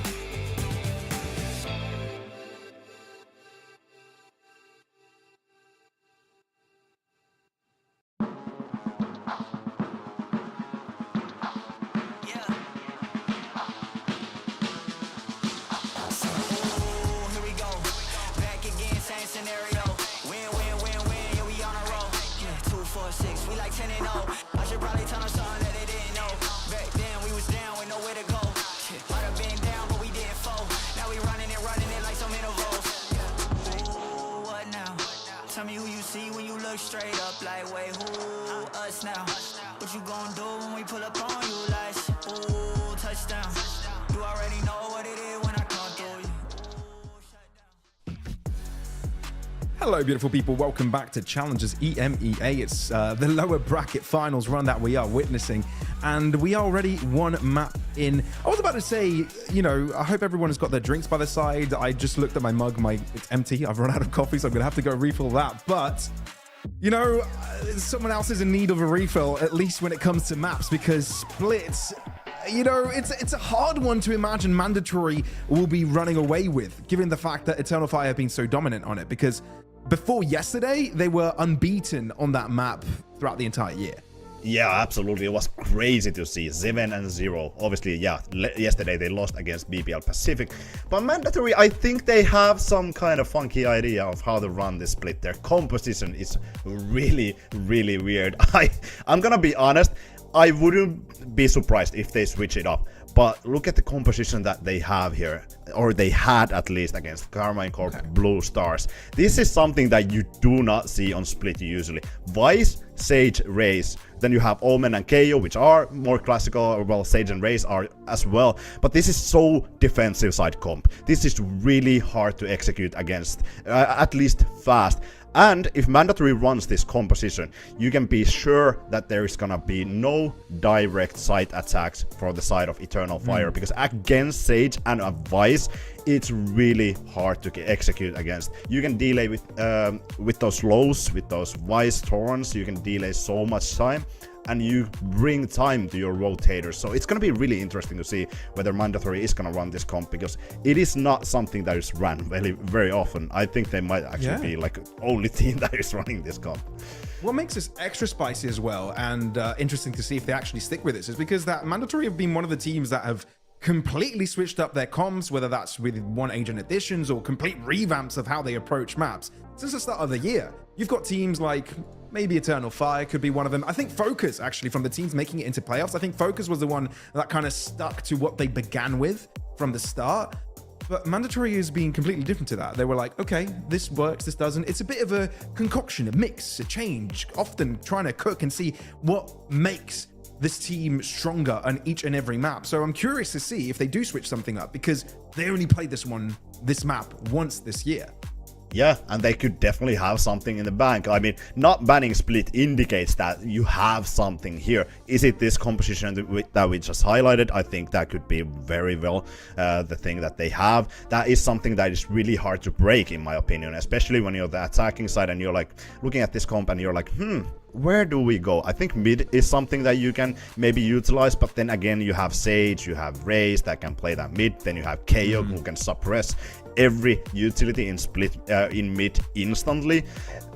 I think Eternal Fire, they're running this more classical composition, but this is where we're gonna see the agency. Like, is it gonna? Okay, I do love Mandatory sticking with the same composition. They're very confident. They won the game against Carmine Corp Blue Stars 13-8. It was really hard for them, for Carmine Corp to break that defensive side. And Mandatory, they're starting on defensive side, so it's gonna be really interesting to see whether they can actually bring the game to a really good pace with this composition. They need to win that pistol, like I highlighted. I like the point that you made though with pacing, right? Because given the fact that Eternal Fire are a very explosive team, their composition in this map as well looks to kind of break through, brute force into a lot of sites, into a lot of situations. And it feels like Mandatory might be able, equipped with what they have, to be a good direct counter to this. Obviously, like you said, they'll struggle on attack. So I wonder how this will go, considering that. But, you know, is there something that they can rely on into this attacking side? Is there some sort of exploitation they can kind of do against Eternal Fire's comp? Because they themselves look good on the attack, but then you could argue maybe the defensive aspect of it might lackluster a bit. I mean, I want to take into that the attacking side again, because yeah, obviously you don't have Cypher, you don't have Viper in that composition, which makes the lurks even harder. You cannot really play that A side as easily. Yeah, you have Vice who can get some information with the flash, obviously, but not any precise information, and it's so much harder to lurk through A. So it's going to be interesting to see where they're going to position these agents as well on the map. On the attacking side, is Omen going to be the lurking thingy on A side? Are they just gonna go with direct hits? I think it's gonna be really hard to execute on the attacking side, and I'm really interested to see how they, like I said, place these agents on the map on the attacking side. Yeah, it will be very interesting. Like we said, both of these teams have got a couple of players with Masters experience, Champions experience, top of the line play. And now playing in Challengers EMEA, they want to make that show. They want to show that they've got that prestige, that pedigree that can stand out against the rest. And, you know, for, you know, IGLs like Enzo, he'll definitely have to prove that on the go, he can beat teams like Eternal Fire in situations like this. It looks dire, it looks difficult against the experience of this Turkish squad, especially on this map, but we'll see if they've got what it takes. That's exactly what we're here to find out. Eternal Fire have not dropped maps to any other team than BBL Pacific, and that remains to be the case for Split. When you look at Mandatory, though, they're just trying to make things difficult as possible for them here. You consider the fact that this composition is completely unique to them and has not been shown by anybody else globally. It's not only that, it's only been shown once, right? So when you're coming into this game as Eternal Fire, you're not sure what your ante is going to be like, if there's anything like that. So for them, they have to just focus on what's coming up next, right? And I feel as if the comp, if it does come out, that unique comp, I think it would be quite a difficult prospect to deal with. They've dealt with CGN and how they brought their comp forward. Remember, that was quite a difficult one with the Sage and how they played that with the Teho, etc. I think Eternal Fire have what it takes, but at the same time, it's such an unknown that this is a really exciting map to get into. Yeah, that's from the defender's side, right? You've got to be thinking about the attack as well, most specifically, I think, because you look at this map against KC Blue Stars, that one little bit of experience that we have for Mandatory, it was a 9-3 defensive half that they were able to end up winning. So I think that's really important to look at here when you consider that's where they'll be starting. We go into yet another pistol round where so far they've struggled to make that work.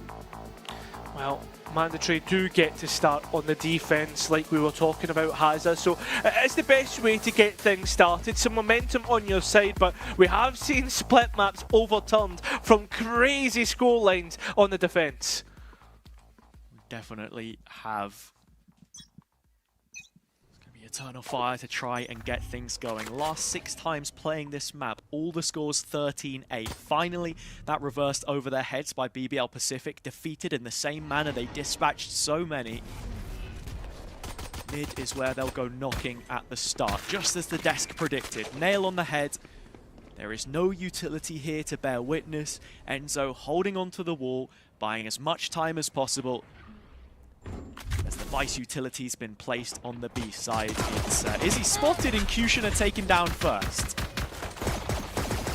still, Enzo hasn't used that wall, and the delay coming through from Mandatory is perfect. Hopefully using it for a retake or whatnot. Brave has just jumped into the B site, and I think he's going to struggle to escape here. And as that's the case, Mikey gets a whole load of information from that mid portion. And while Eternal Fire look to try and clear out A through Sider's utility, Mandatory are here already. Sivov already in backside. Sider decapitated. 5 versus 2 situation for Eternal Fire. Anima winning a 1v4 ace clutch left. Yesterday. Quite a few of those situations he excelled in. The flash, like a lightning bolt, flies across the screen. The paranoia placed on top looked to be just as good. Izzy's taken a couple, but as you can already see, the round is won for Mandatory. That's the start that the defense so desperately needed. Yeah, the pistol round straight back in. Second out of 3 so far. Both of them coming from the defense side, so you can see where Mandatory feel most comfortable. It's the attack that they have struggled with in the past, especially with how slow they can be. We've already spoken about that, but it'll get things kicked off to the perfect start. Kellogg's already bringing out that Outlaw. That's going to just make things even more difficult when he's floating around in position here. I mean, in terms of what was said, we're not going to see any direct executes. I think what is about to happen is going to prove to be quite the contrary, because Eternal Fire, seeing that the Vice and Sage were more towards mid and B, trying a little fast-paced play towards A. Unfortunately, they get put in the dirt early doors. That smoke from Mikey doing the heavy lifting as the rest of the Mandatory players can follow up behind it. Izzy with a consolation, but no weaponry to be recovered. No head on which to direct the rest of his body. Anima in another 1v4. Kellogg's already noted them towards mid as well, so with him disappearing away from there, Mandatory should know. Coming back towards A main. It's just a classic as well, so an extra ult orb maybe for a player. Sivov up to halfway, could be nice. Kellogg's is the one that you really want to get it on for the showstopper, but he's all too far away, and it's another brilliant flash. Great utility from Sivov, proving his worth in multiple metrics. Nice idea here from Eternal Fire, but Mandatory are quick to react. Yeah, I mean, I think like it just comes down to weaponry diff as well, but the couple flashes that have come through from Sivov have been absolutely spot on. I think that's going to be the most interesting later on to see the value that Sivov gets from the kills. I mean, maybe it's one for the analyst desk to see how many direct flashes result in a kill. Definitely something to keep tabs on. It's not every day that you see KO played on this map, especially in this Teho Breach meta that we currently sit in. Eternal Fire gravitating towards that on a number of different maps. Cider just wants to try and activate the wall. I mean, we saw Brave in the same position before. It's still not gone up somehow. And already you're seeing Eternal Fire struggling to manage this utility placed in front of them. And with Brave taking extra damage on the way back out, you've got 3 players around about 50 points of health or less now. It's not only that, Cider, when he peeked, actually saw 3 players towards the B heaven spot. So should automatically be a quick pivot towards it. He's taking a bit slower. Mandatory again, it's the same 2 players who managed to get effectiveness like this. Exact same hold. Mandatory straight in. This bonus looks absolutely brilliant. Further value from the layered utility as well. Mikey consistently replenishing these smokes. Anima and Orb is as good as it's gonna get. 25 seconds and you're thinking about a save, Eternal Fire. Extra time. A timeout minus the coach to think about what have we done wrong so far? What can we do to actually dispel this stockpile of utility which Mandatory have at their fingertips? They've not been able to bait out barely anything with how they've attempted to play so far. I think ramp control could be really important through Izzy as well, just using those cages to see if you can force a bit of a reaction. Garage has been explored and to trigger that wall, but to no avail. A couple of rifles into the next, that's as good as it gets. The thing that I love as well about the Vice setup on B is that when the players are coming in, the arc rose is kept and waited for as they look to use it as a re-engage tool rather than using it as like a kind of dispelling and sort of denial tool of the space. Like an instant response. They're just holding on to it. I think the 100%. utility management from Mandatory has to be key here.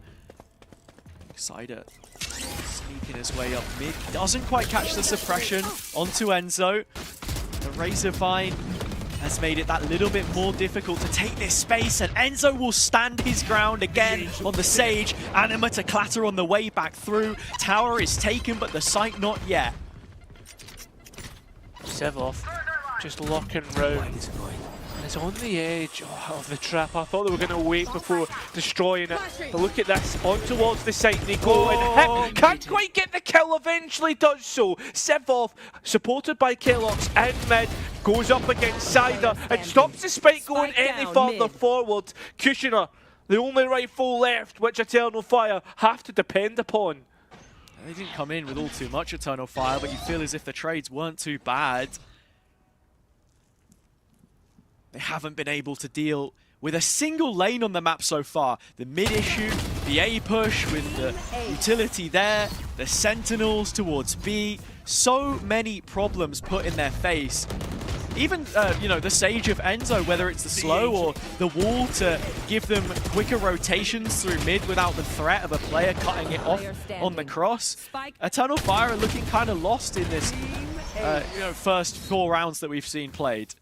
Yeah. I think as well, like that last round wasn't a done deal, right? There was a couple of rifles, a stinger there. Eternal Fire had things to work with, but I think the point that you make of they are not dealing with any lane on the map, and I think as well on top of that, they're not looking convincing in how they're doing it. They're hesitant, they're worried about the position that being put in. Sage and KO shown towards A, and it's forcing Eternal Fire back towards this mid portion and potentially back towards Kellogg as well, who's now off the Outlaw and onto an Operator.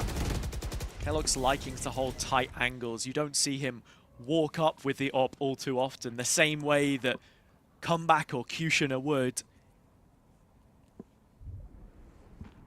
A cute peek that he takes through the looking glass as Brave maintains position and Garage. All of this noise created towards the vacant mid position is to just try and attempt the threat of an A pinch. The wall went up early in main, but with that dropped, Thorns activated. there is a deficiency for Mandatory. They're relying on Kellogg's coming up with the goods. As you said, has it. Mandatory. Always ready. Oh, just heard the stun go off. Can't quite grab the kill. But as Eternal Fire come in, Mandatory, they capitulate. They don't have any answer here. A lot of utility used in the mid-round as well. That slight pause before the re-hit was huge for Eternal Fire. With Izzy exploring on another post-plant position, it's going to send them even further in front in terms of control. Man count, tower has been repossessed. Mandatory handed the eviction notice, and as Sivov tries to walk back in, it's a done deal. Like, listen, sometimes Eternal Fire, who like to play fast and loose, just need to press the brakes a little bit. Enzo looking to see what he can get out with here.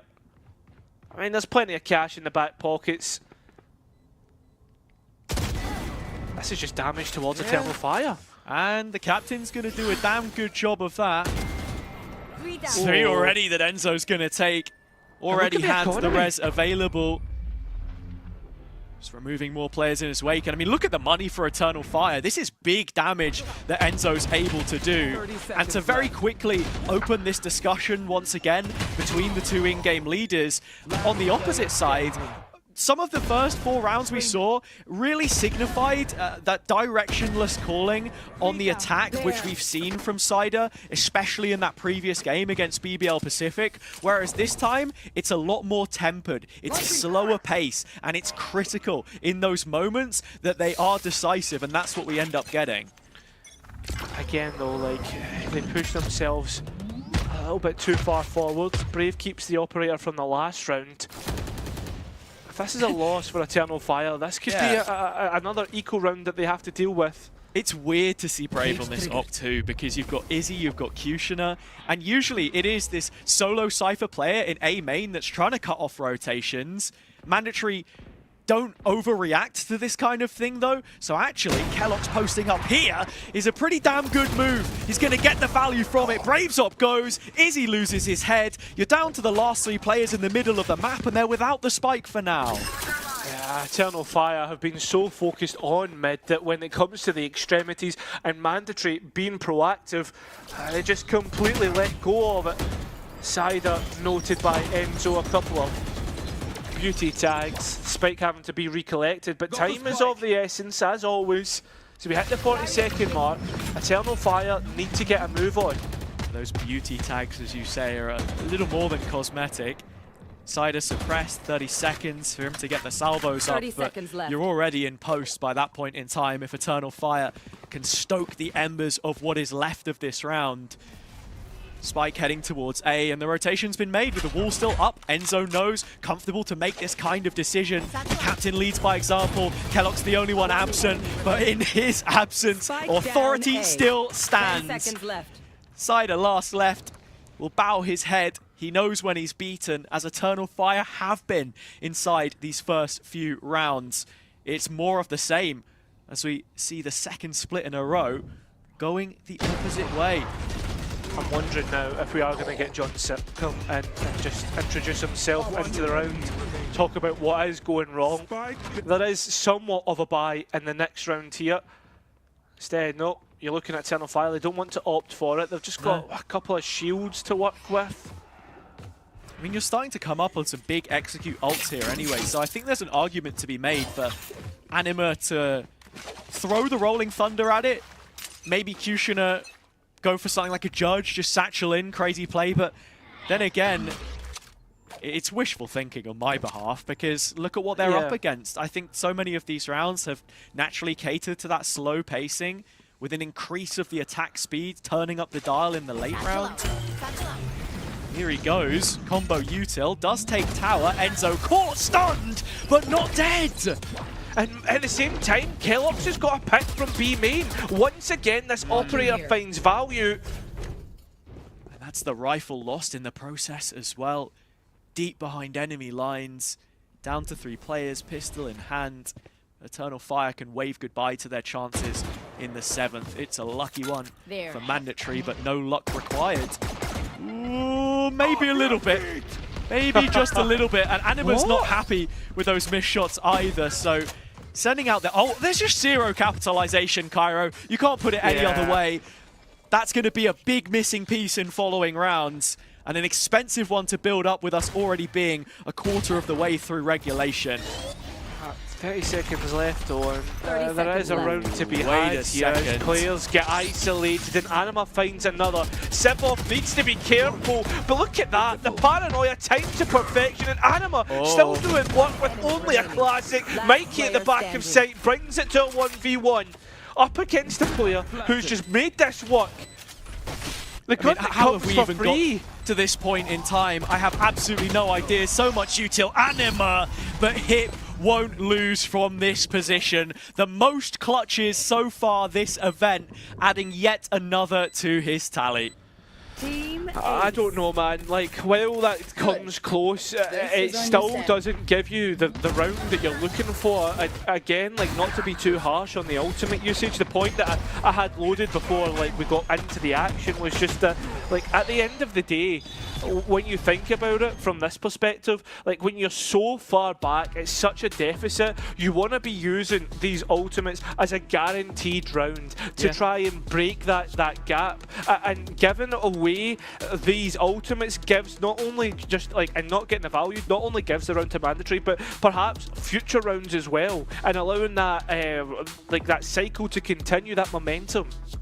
And I completely agree with you here. I think it's a valuable point that you raise, because if there were any fingers you point at the Eternal Fire performance from their attack side yesterday, it would be that they were very loose with their ultimate usage. Remember seeing the Cosmic Divide and Armageddon both invested from like a 5v3 advantageous position post-plant on B site against BBL Pacific, and these are the kind of margins that you want to completely maximize when you're playing at the top level.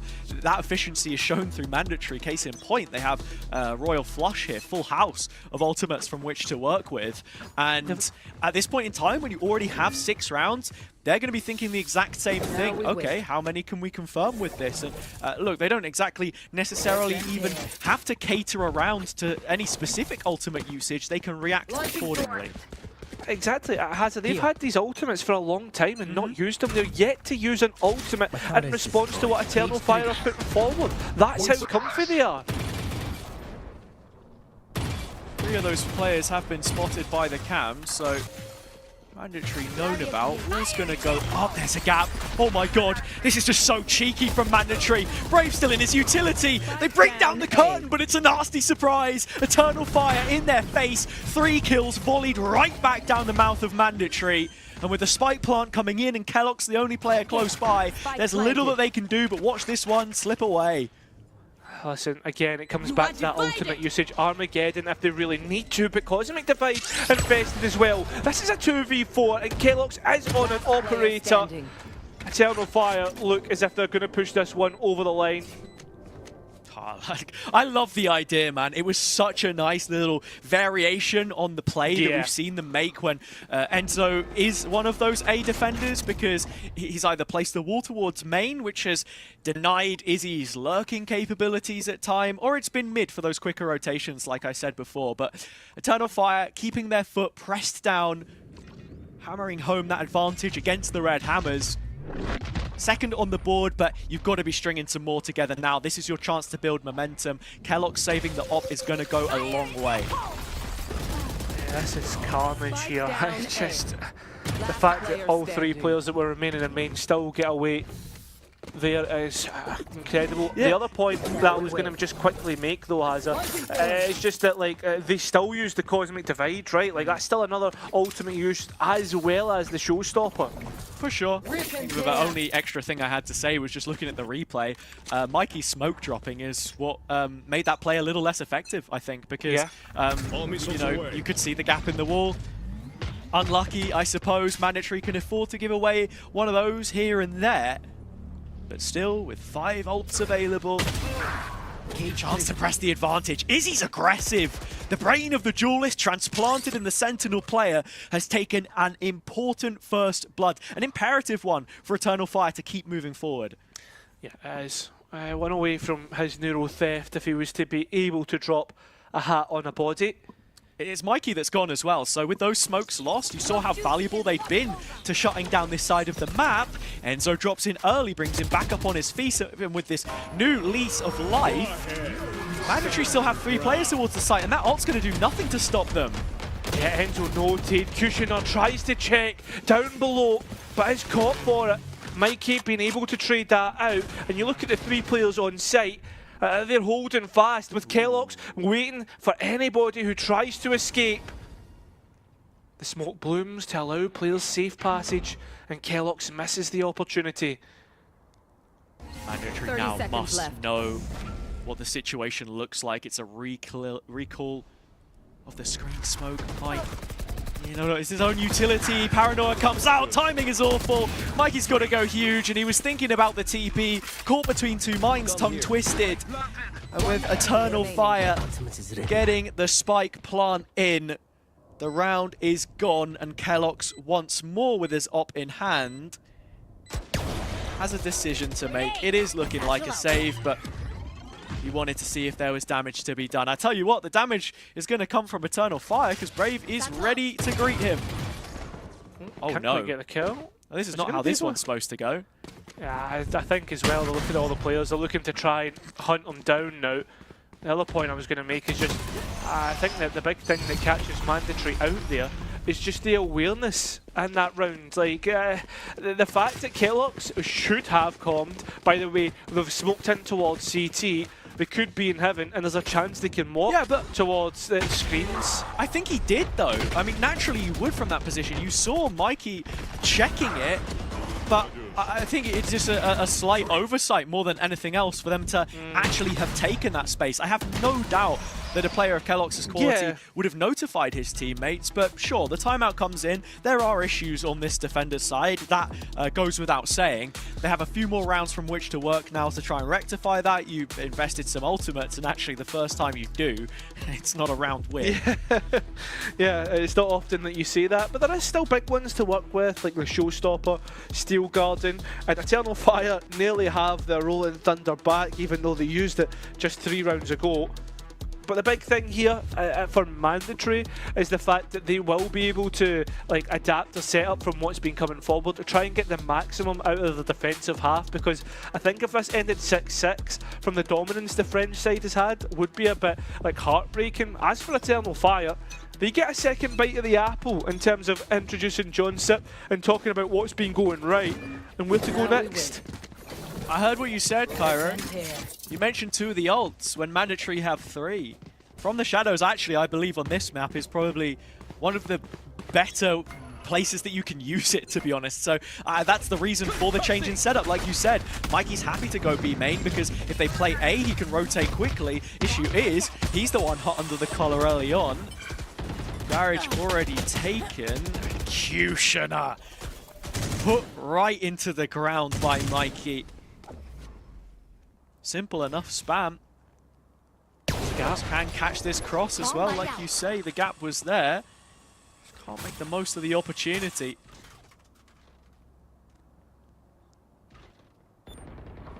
Azzy has a chance here to just escape as well, with the angle being so shallow. Elsewhere on the map though, you look towards mid and look at where Eternal Fire are starting to make their inroads as well.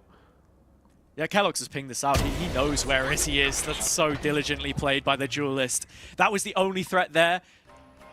KO Knife confirms it. A has been settled in terms of the score right now. 5 versus 3. 2 players advantage.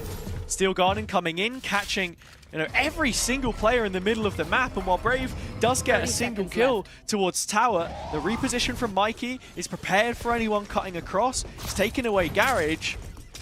The gap is more towards A, and that's where Eternal Fire will go with 20 seconds left. Spike down. Spike was just momentarily dropped, but as you said, 15 seconds and the time is ticking away. Kellogg's still not cleared from the back of site. Showstopper used to confirm it, and that will be Mandatory's 7th. A guaranteed advantage on the next half. I'm sure they have to use a couple of ultimates. It's topsy-turvy. They didn't get good understanding of what's going on in mid and where Eternal Fire wanted to go, but in the end, Mandatory do well. Yeah, Mandatory do brilliantly, and I think this is just further intelligent play from Kellogg's, someone who had struggled so far in this tournament, but ramped up performance as the playoffs came along. Now into Split, it seems as if Mandatory might have what it takes to trade map picks with Eternal Fire. But we're not done yet. First half continuing onwards, as is Cider. His stealth drone confirms nothing there. Cosmic Divide is already being prepared. Eternal Fire are ready to push go. It's Mikey that they've got to get past yet again. I've not checked the corner. The Rolling Thunder hasn't even cleared either. At least there's a trade out from Cider from Eternal Fire. And that wall, the sheer, has bought time right now for Mandatory to get into position. Like the floor flash from Hip as well to re-engage, as you say. The tool he was trying to take. Izzy, who has not spotted him, rounds the corner, strafes away. Eternal Fire now quickly making this reaction. It's Kellogg's again, the only A anchor. He must stand his ground and hold the line, or Eternal Fire will get past what must be another round. It's just the operator as well, and at close range you are one and done.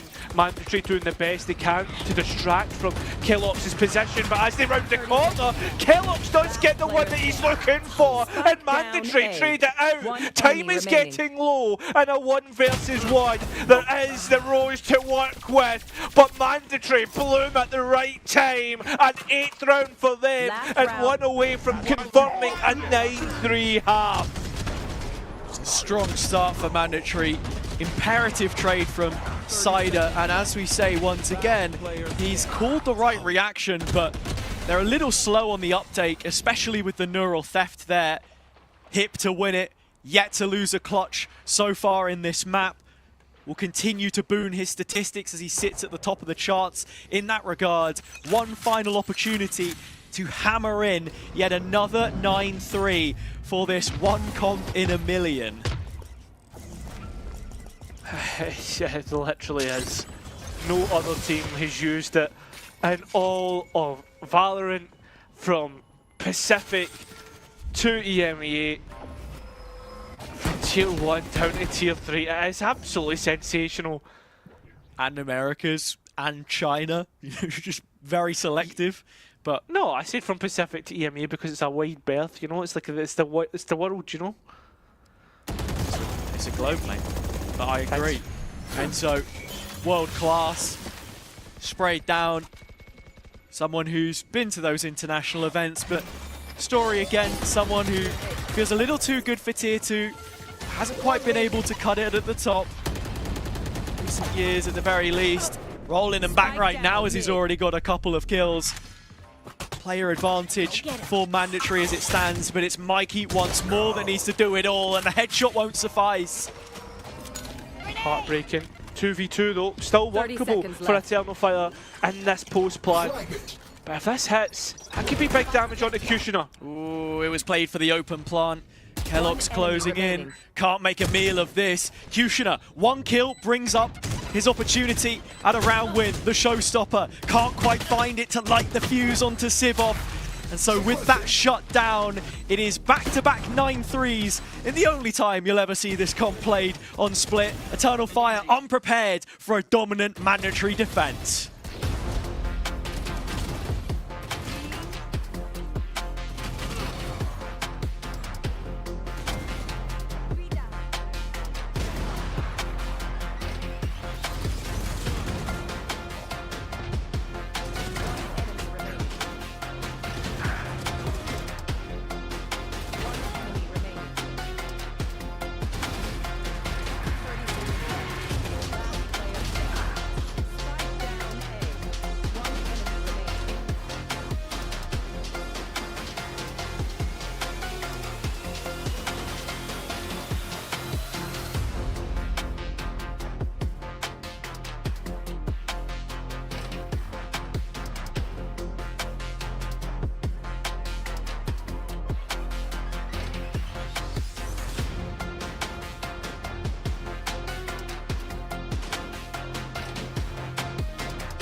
Diving into the second half, it's an opportunity for Mandatory to flip this series on its head. A win deep behind enemy lines on Split would be a huge opportunity as the only team other than the Turkish title holders to have won it against Eternal Fire this year.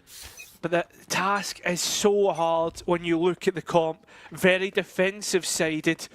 But with that being said, if Mandatory can get to post, they have a very strong post-plant utility to work with. Pistol rounds going each way so far. Mandatory's defense able to pick them up, or should I say every defender side has won the pistol round so far.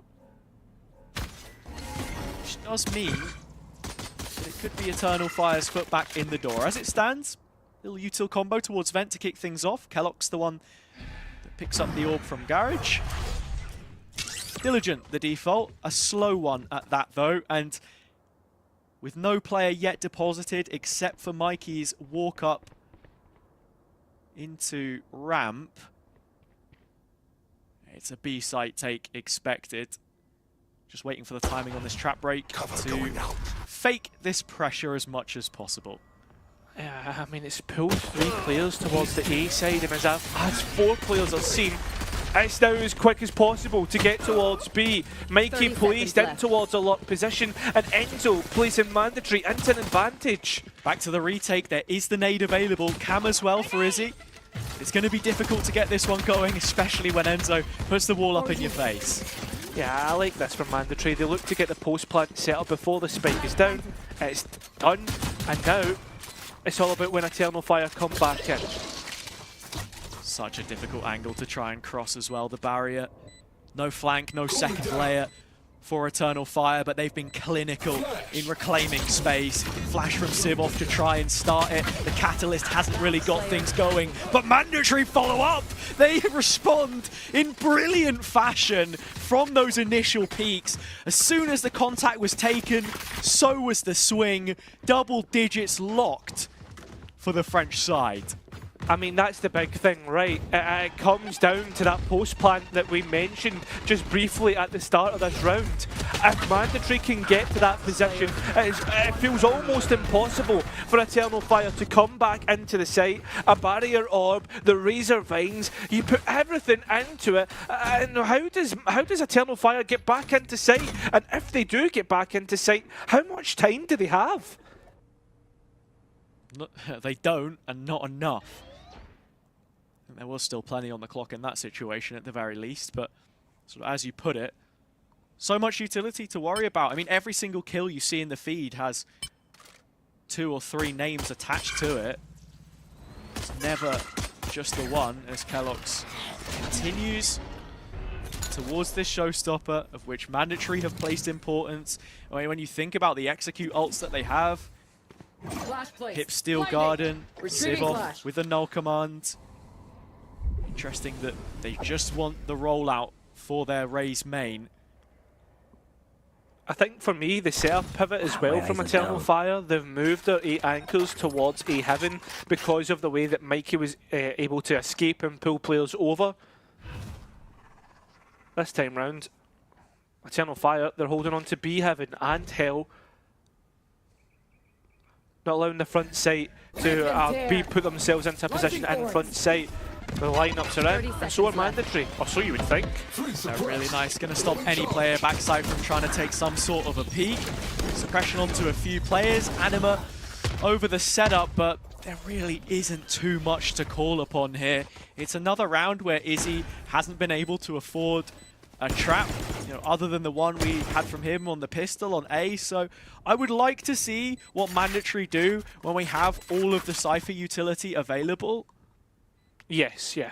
With the rest of Eternal Fire ready to play off of that, but as it stands, Mandatory, even with the comp, say what you want about it, have done a really good job at shutting down areas more than anything. Right? Even that Razor Vine that drops back sight, the slow and nade on top of each other, it's repetitions of the same kind of pathways of utility that is making life incredibly difficult for Eternal Fire. I'm wondering if Sivoth will reposition his Molly as a way to break the utility, both for players looking to die to the spike, which is fair enough, deny orbs. But Mandatory, most importantly out of all of this conversation, have got to 11. They only need 2 rounds to finish out this map, after what is 14 rounds played. It's incredible. An incredible start to this Eternal Fire pick as well, you have to mention. It's a huge turnaround required from the Turks right now. 4 players grouped up outside of B. Mandatory, once again, same kind of approach. A team who has attended over half of the finals since the birth of the French League. In their first inter-regional competition, the only one to make it out of groups as the 2nd seed. Even if they were to make it to the next best of 5 tomorrow, they're never favourites in any sense, but what a story it's been so far. Kushner hearing the rotation, 4 players thundering their way through attack side spawn. It's a full rotation for Eternal Fire. With the full Cypher setup as well, as I said, this is their best possible chance to find a round. Lose here, and you can start to think about Haven. Pings towards the backside on A. A late flank to come through as well. Mandatory have their ideas of what they want to do, but still they're taking their time. Kellogg's is just taking the orb right in front of them, underneath Eternal Fire's nose. If you can't find a way to convert a setup like this, then your best chance is possibly gone. Kushner, meal of those first couple of fights. The follow-up will be there though. Cider clean enough, and that round is near flawless in the end, or at least it should have been from the Fire. They had all the information, and they made it count. I don't know, I want to put a question mark on that run from Mandatory. Yeah, I don't know, like they just don't react to the flank coming through, like no player turns round until Mikey does, and then by that point there's already 2 players towards Kushner. Look at Mikey, he's jumping away rather than stopping and killing. I mean, look at some of the shots as well, like let's be frank for a second, that was a big opportunity to punish, but the bigger issue, lack of mid control. One of the few rounds we didn't see Mandatory explore there, and it's through the information gathered from Kushner that they pay the ultimate price. Back towards mid. I think Mandatory have identified this as a problem. Yeah, it's a nice start to the round from Eternal Fire as well. As that drone discovers the Vice Wall, it's instantly trapped by Izzy, and they can cause this rotation. Showstopper in, there's trades either way, but it's Cider who comes out on top. Brave does not want to give away their position, and Izzy just putting that little cherry on top for the round. A 1v3 for Hip to try and recover from, has a flash to work with as well to consider. Also has to rescue the spike. But as we say before, he does feel a little unbeatable in these clutch situations. The double up from Cider and Brave is what will put a stop to that though. Stamped out, 5 for the Fire. These setups have been very successful. The information that they're collecting on the extremities right now is the undoing of Mandatory. Yeah, it's absolutely brilliant. And now they're starting to do damage towards Mandatory's economy. That's another buy which they'll be relegated towards just 2 rifles to work with. Mandatory, we always knew we're going to struggle when it comes to this attack, but I mean, I think it's more than a struggle these past couple rounds. Nade right over the top, just for the sole purpose to break any traps. Spreads out. It's a nice idea on paper. Izzy is elsewhere though. This is Brave's B site. You've got to remember how good he looked in the build-up.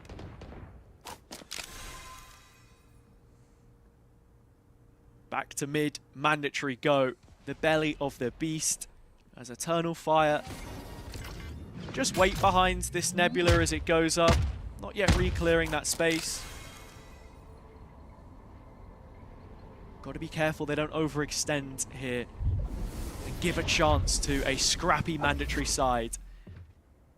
I mean, the entry pick, that will bring Enzo's res back on, or up on top, but at the same time, I know we're favouring Eternal Fire, but that's 2, 1 versus 1. 1 against an AWP, and Anima's just spamming through a smoke. That's as easy as it probably will get for Eternal Fire here.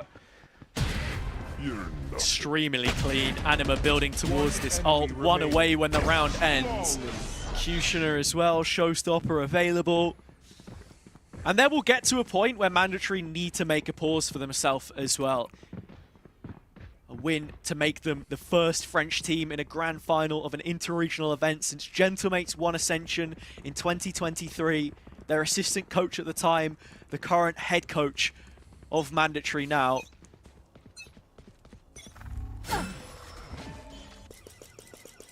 Drone is down. Finally, we see a little bit more priority put towards A. As Kellogg's missed shot through middle. We will get that group up. They're grouping really early though, which will allow Eternal Fire to mid-round, which they have done effectively quite a few times now. And as they have an eye on mid, they have an eye on B main. Starting to think in the back of your heads, right, well, it can only be one place, that's towards A. Just about to wonder, does Sivov have the lineup? The KO knife. It's going to land towards elbow. The reposition of Izzy into this back corner shouldn't be suppressed. Trap stay up, guarded well by Kushner instead. Everything from which to work. Cam still relaying info back to the rest of the team. Anima taking his timing but losing his head inside the process. 4-on-4 situation. Mandatory stabilizing mid-round. If Mandatory can get on towards site, that's a res in which they can use. Cider staving off any more aggression, but lost to the fire and flames himself. Golf the opposite way. Wall goes up to defend the backline as Mandatory mow their way through defender spawn, repossessed. It's Brave that has to send them packing from his B site once more. But with a smoke placed, it's one of his own to re-engage. Clean shot onto Mikey. Needs to flick for the follow-up, but Hip is right by his side. And so Mandatory move a man in front. Hip now holding on towards main. Big 1v1 against Izzy that he needs to win out and can. Sivov in the clutch. Not a player often put to the hot seat. His opportunity here. All that really stands between Mandatory and maybe moving up to a map point. It looks a little more likely. Kushner low needs to stick for the half. Sivov will send him from the site. A clutch for him. And with that, Mandatory taking 12. That's the big thing. Mandatory finally hit 12 and can release a little bit of pressure. It was a spicy round to say the least. The A side felt held firmly. A 2v1 which Sivov has to work from. And I think the big thing for me is Mandatory being able to pivot so quickly. Them working as a pack. They didn't even need to use any ultimates there. They still have them in pocket. And the big one for me is the fact they still have Keo's ultimate. If that's used, which it is, you're going to have to see Izzy go nowhere near that site to allow the setup to survive. It doesn't.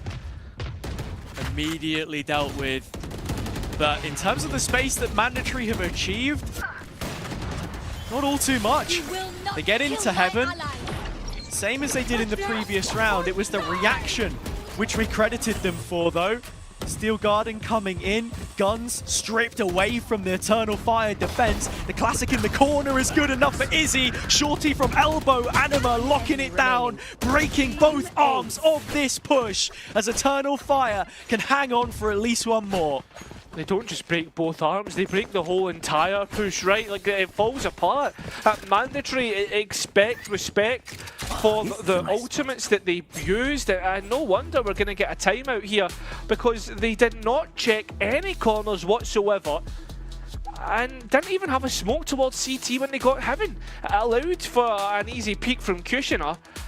Again, like Mandatory, they are doing well, don't get me wrong, but they are also being a little bit, I guess, overconfident in certain scenarios. And again, a phrase that we always use, they're not dotting their I's and crossing their T's. They're not paying due diligence within the round.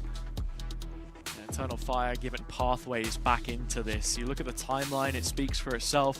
4 from 5, but all it takes is one round win to notch Mandatory. 1-1, equalize the series, move on to Haven, the map which I expected to turn things around, but we've hit that watershed moment sooner than the minimum expected of this best of 5. I mean, you look at the comp as well, as I said before, it has an overall 61% round win rate, the majority of that towards the defense, but you've still got such powerful utility to command the respect of Eternal Fire in areas of the map. We got that towards Heaven, but the flood back out left a lot to be desired. I mean, they could have done the exact same thing from the round previous in terms of pivoting towards B, but that's all well and good within hindsight. Poking and prodding mid for the first time in a few rounds.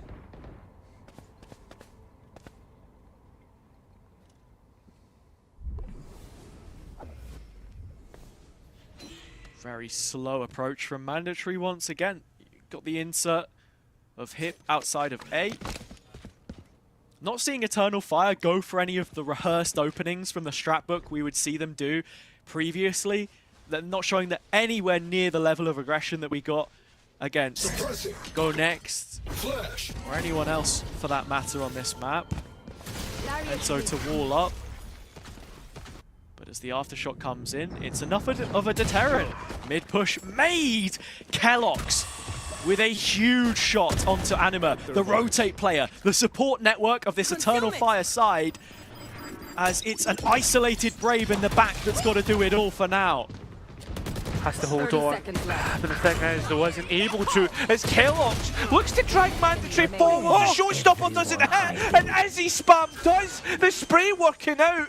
Sivov halves the rifle, tries to bait out the peak, and well, it will come his way, but not when he wants it. Time is getting low. Eternal Fire, they're getting caught off guard here. A 1v1 to win the map, and Sivov can't do it as he keeps Eternal Fire alive for 1 round longer. Sivov attempting to simulate another 2 versus 1 clutch situation. The last round that Mandatory won came under his prowess in that kind of position. But Izzy does so well here to transfer that second and turn it into a triple. 4 rounds is the gap. There are ults available for the defense.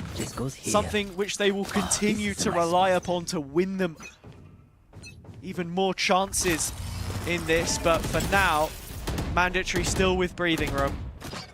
Kushner doesn't want anything to do with this. Has to respect the stuff that's been put his way and dips all the way back towards screens.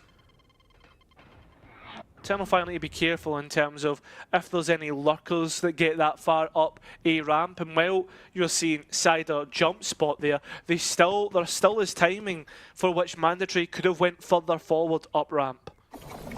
We've seen it a couple of times now when Mandatory will group as a team, and for this comp to work, it relies on things like lineups and like kills to open up the round. You can't just play patient the whole time. You need something to get you going. And as Izzy attempts his best form of resistance, it falls flat, and with it the site collapses.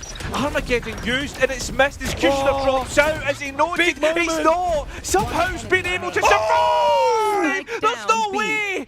3 kills! 2! No, Mikey! Not ready yet. No. Needs to be careful. Up close as Kushner's operator, and would have heard that smoke so close. Ends it out when you just think Mandatory have the chance to push it over the line. They miss out. And as Eternal Fire have constantly fallen in that derby to the uncrowned kings of Türkiye, it's a hero moment by both Kushner and Anima. A double out the op, but it's a triple kill from only a couple of bullets in his Phantom as the lineup left them in such a position. Eternal Fire were only able to win 3 rounds across both maps in their second halves yesterday, but now they only need 3 rounds to take us to overtime on Split. That one nade lineup has eliminated the full Cypher setup on A, with the exception of the cam. It's been taken back. Eternal Fire have seen that coming towards B at the very least. Izzy not placing those traps. No mid control from Mandatory. So passive for the time being. Both Hip and Mikey back so far as Suez. They like to do these delayed split pushes, where 3 players will push in from one end, you're waiting to clear out that lurk, and when it doesn't come in, then they take the timing. I'm wondering if we're going to get a little bit of the same here, but the concern just has to be, is the main push enough by itself? And Kushner doesn't seem to think so. I mean, the concession that you'd make here is it is the eco round, right? It's the lesser bright. The only thing is, though, there's not a lot of rounds in which to work with. The smoke will dissipate, and so will the rest of Mandatory. It's a flawless round, and the confidence of Eternal Fire seems to grow and grow. The fire are burning bright yet again, and this awkward timing which Mandatory like to use and abuse on different maps from Split to Pearl. That coming up in the 4th, but not guaranteed so long as they're not able to convert here. Eternal Fire in the second half, 7 rounds picked up already, looking to make it an 8th, as they did against Focus, down 12-4. This is the kind of character and quality that we can call upon from them.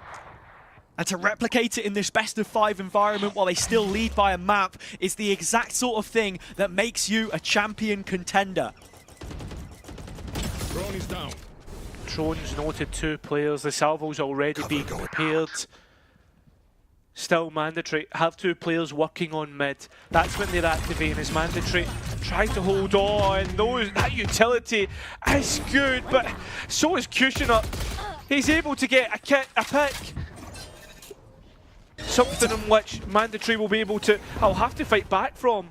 Big kill from the AWP as well, because this isn't something Mandatory have been able to contain so far. They failed to do it against Focus yesterday, but seemed to be good enough when they were a player down. Now this situation, 4v5, favors the Fire, and they're prepared to fend it off. 3 players against 4. Showstopper over the wall! Mikey got the pick, but not before the rocket was shot. It explodes, and now this lead just grows more and more. Time is ticking away. This is going to have to be heroics of the highest form, which will not come to light unless Enzo can do it all by himself. He has the res, but it's just too far away to get a teammate back up on their feet. Has to do it solo. Plant's going to come in at the very least, but Eternal Fire are bearing on down. Yeah. As confirmation, the last rifle round, which Mandatory will probably have, is ending up in Eternal Fire's way. We will go to 12-11, and Mandatory will have to throw pots, pans, and maybe even the bloody kitchen sink to try and get this over the line. And if not, we will be in overtime. Not the position you want to find yourselves in whatsoever. Haven the map up next. The winner of this brings momentum into that one. This goes here. And while Eternal Fire like to settle it in overtime, a difference of just 2 rounds, this is the final opportunity for Mandatory to do it in regulation. Kushner prepared for the jump peek, but yet to pull the trigger. It's just information back to the Fire for now, as they play the same setup. They finally figured it out. Izzy on A, Brave to B, execution ready, Mandatory. This is your chance. Sending it, trying to get themselves onto side, but it's 3 players you have to go up against. And Eternal Fire have already put a stop to this push. Last chance saloon with 60 seconds on the clock. Mandatory move back to mid, but for the first time this round. The other thing is, when Eternal Fire do have to retake, if they once we get to that position, if we do ever get to that position, is they've got a Rolling Thunder and a Cosmic Divide in which to work with. Sivov does hold on to the spike though, so if he can survive and get it planted, then there's every chance they can stop that kind of reaction. Only temporary though, as he leads along the back of the pack. trailblazing their way through the tower block. Ultimate invested. Anima goes early on top of the wall, dropping down is keloqz. He is in the ground. Another player goes down. Enzo just the one hit in a clutch, but no time to try and take it. Eternal Fire have extended play. Will go to overtime after all. Both teams have put forward a 9-3 half and a 9-3 half. It just shows you how good they can both be on defense, but we go again all the way. Regulation is not enough between these two on split. And just when you think, you also got to consider, how did Eternal Fire wear on this map? Get ready to see defender rounds traded here, Cairo. In terms of what the variation is, Eternal Fire highlighting the possibility at a quick A pop. As we said before, for how good Mandatory were at the start of this game, you can only highlight the shortcomings of the comp so much. With the opportunities that they had, went squandered. Now Eternal Fire's chance to put on some serious pressure as Izzy is feigning out this lurk. It's more than just him that gets spotted by the knife. It's not only that. It's the fact that now the quick pivot comes through and towards mid. Eternal Fire, they started to get a decent enough read towards the end of that second half. True. That first half, sorry. The spike is still postured towards A though, and all of this just feels like a fake from Eternal Fire. Re-clear mid, cause some issues, maybe split through vent if you're able to get it. You don't want to though. Have to try and clear it. keloqz waiting, double stack, both drop in, both players dead. The fire turns to fumes as Mandatory have managed to do enough for now. The flash is brilliant as Hit plays himself in, a little over aggressive. Brave finding 3 of the absolute best. The wall goes up, 30 seconds left. Enzo trying to do his best. He'll go back through and trade information. Elbow taken away from them for now. Spike to be planted behind the support of the Nebula. 2-on-2 and it all goes quiet. Obscuring vision. Still, they have to get through that wall, and Mandatory aren't waiting, as they're coming straight through. Reposition from main though. Finally the wall drops, and Brave is solo. All on Anima, caught to the corner. Enzo looking to add more, but Anima stops it in his tracks, stamps it out. What a statement from Eternal Fire, that their individuals can flip around regardless of what the odds look like stacked against them.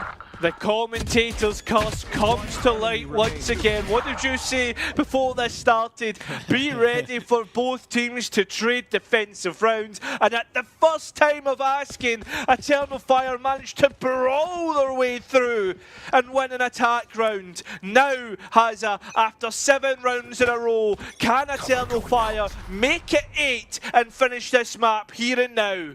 They've done it before and you expect them to do it again. It feels all but likely at this point in time. A foregone conclusion. Not to stress it that much this way, as Mandatory do still have a chance as the round is ongoing, but how many situations more do they possibly have to bottle? 4 finals, all failed. Is there a chance they get to the 5th? Or does it stop right here and now? Executioner catching out the mid play, that's damage. The execution is set in motion. Eternal Fire, can you stop this? I mean, at this point, they already have. Mandatory have decided to pause and wait, and this is allowing Eternal Fire to start to lean heavier towards the A side. 3 players called over. Izzy behind the map. Cider from the corner. Info on both by keloqz. And Cider continues to support Anima, the player that did go down, but still bodies on the site for Eternal Fire. The salvos walk away with yet another 20 seconds or less. When you discount the spike plant, I don't think it's going to go down. The only players to drop are on the Mandatory side. Mikey attempts his absolute best, but Sivov still can't save them. He'll try his best. It's not enough. Eternal Fire have turned this one around.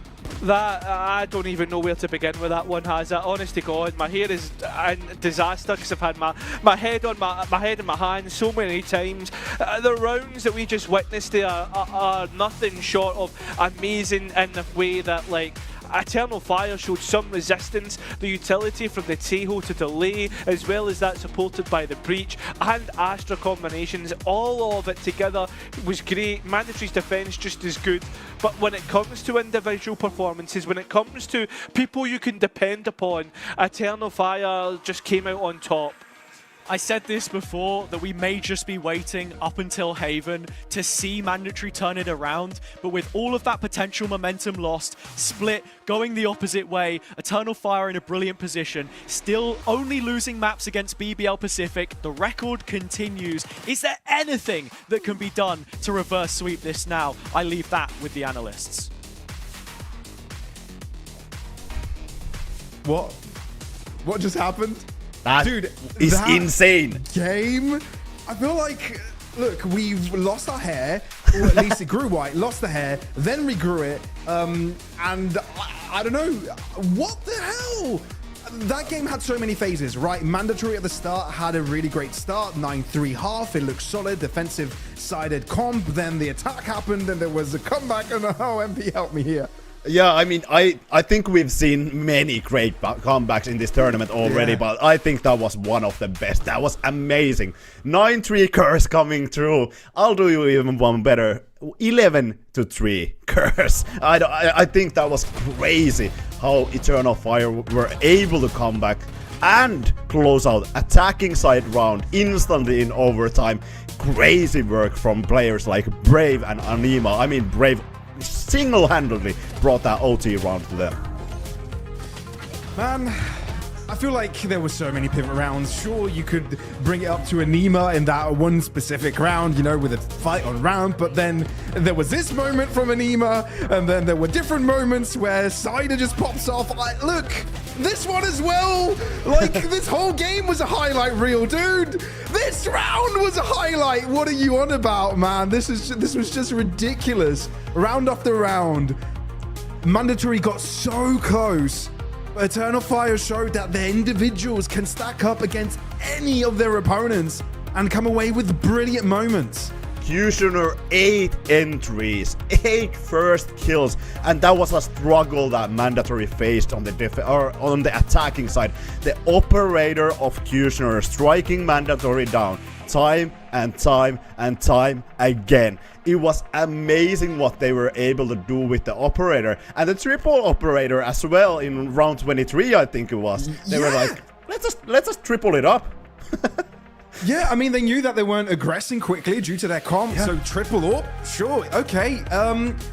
I know you've got a round to break down, MP, and this was before the chaos towards the end of the game. This one was when actually they were doing quite well in the first half. Yeah, Mandatory. I think this was the brilliance of the Vice composition. Let me play this a little bit further. I'll freeze frame in a second here. Right here. Cider is on top of a Vice wall. You have to bait this Vice wall out. But look at how exposed he is when he has to go and bait that Vice wall.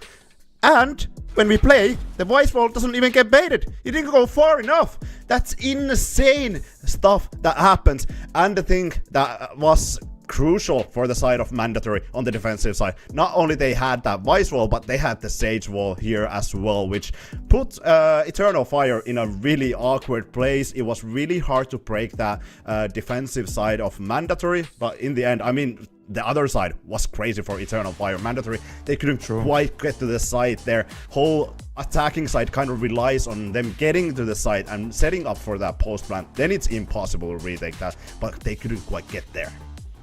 It's hard to not give kudos to both teams, right? Given how, you know, one side of the game it was at moments, but Eternal Fire were never considered out of the fight. Now, how backbreaking is this, though, right? You've got a chance to win a map, get a one-on-one score, exchange the first map picks. It's ridiculous. Now you've got to go into Haven. Sure, it's your own pick, although, you know, I don't think that really matters in a best of 5. After that, do you really have what it takes to just perform in a reverse sweep? Yeah, this is a type of game that you absolutely have to look into Enzo, Kellogg's, Hip. I would say this voice of reason, especially Enzo, who has been here time and time again. He has been in a really high tier environment as well, so you have to tap into that experience and pull yourself back together. Well, we'll be finding out if Mandatory do have what it takes to pull themselves together. Meanwhile, I'm going to go have a shower because I sweated way too much after that.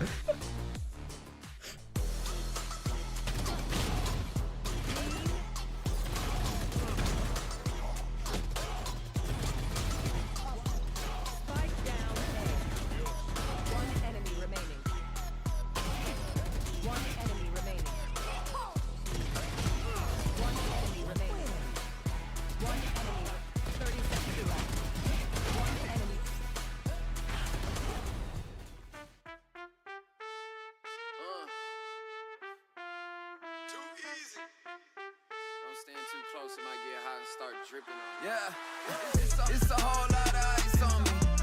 Don't stand too close, cause you don't if you say that you might know me. No, you don't know me. Yeah, it's a whole lot of ice on me. Don't stand too close, cause you don't if you say that you might know me. You know you don't know me. That's facts. Spent a bag on the whip, parked in valet. Just took another trip, skipped the drive, called my pilot, then jet down to LA.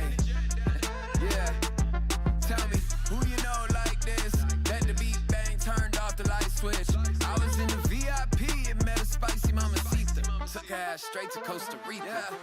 It's a whole lot of ice on me. Don't stand too close, cause you don't if you say that you might know me. No, you don't know me. Yeah, it's a whole lot of ice on me. Don't stand too close, cause you don't if you say that you might know me. You know you don't know me. That's facts. Step back, homie, don't let this freezer go dripping. Cause these jewels might mess around and flood the whole kitchen. Took a bit to get it, was on a mission. And now it's platinum plaques, back to back. I spent a couple mil, you spent a whole rack. Bout the block just to give it back. Remember I was moving rocks, now I spit crack. Yeah, it's a whole lot of ice on me. Don't stand too close, cause you don't if you say that you might know me. Yeah, it's a whole lot of ice on me. Don't stand too close, cause you don't if you say that you might know me. You know you don't know me. That's facts. I'm too cold for you. Diamonds straight out of Mount Everest with it. Yeah, it's a whole lot of ice, homie. One time for your mind, get rockin'. One time for your mind, we poppin'. One time for your mind, no maybes. Just yes, you'll release the stress. In a place to be, we rhyme. Getting down on the mic, no crime. Hip hop, everybody know it's time. Yeah, we're gonna rock like this.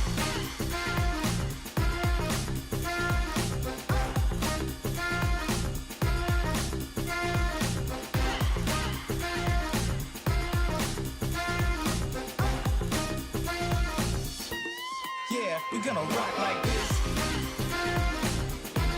Yeah, we're gonna rock like this. We're gonna rock like this. Yeah, we're gonna rock like this. We're gonna rock like this. I just can't stop. Two maps in already in the lower bracket final. These games are really impressive, especially considering how berserk the two French and Turkish country representatives went berserk on Split. Now MP, a new frontier now.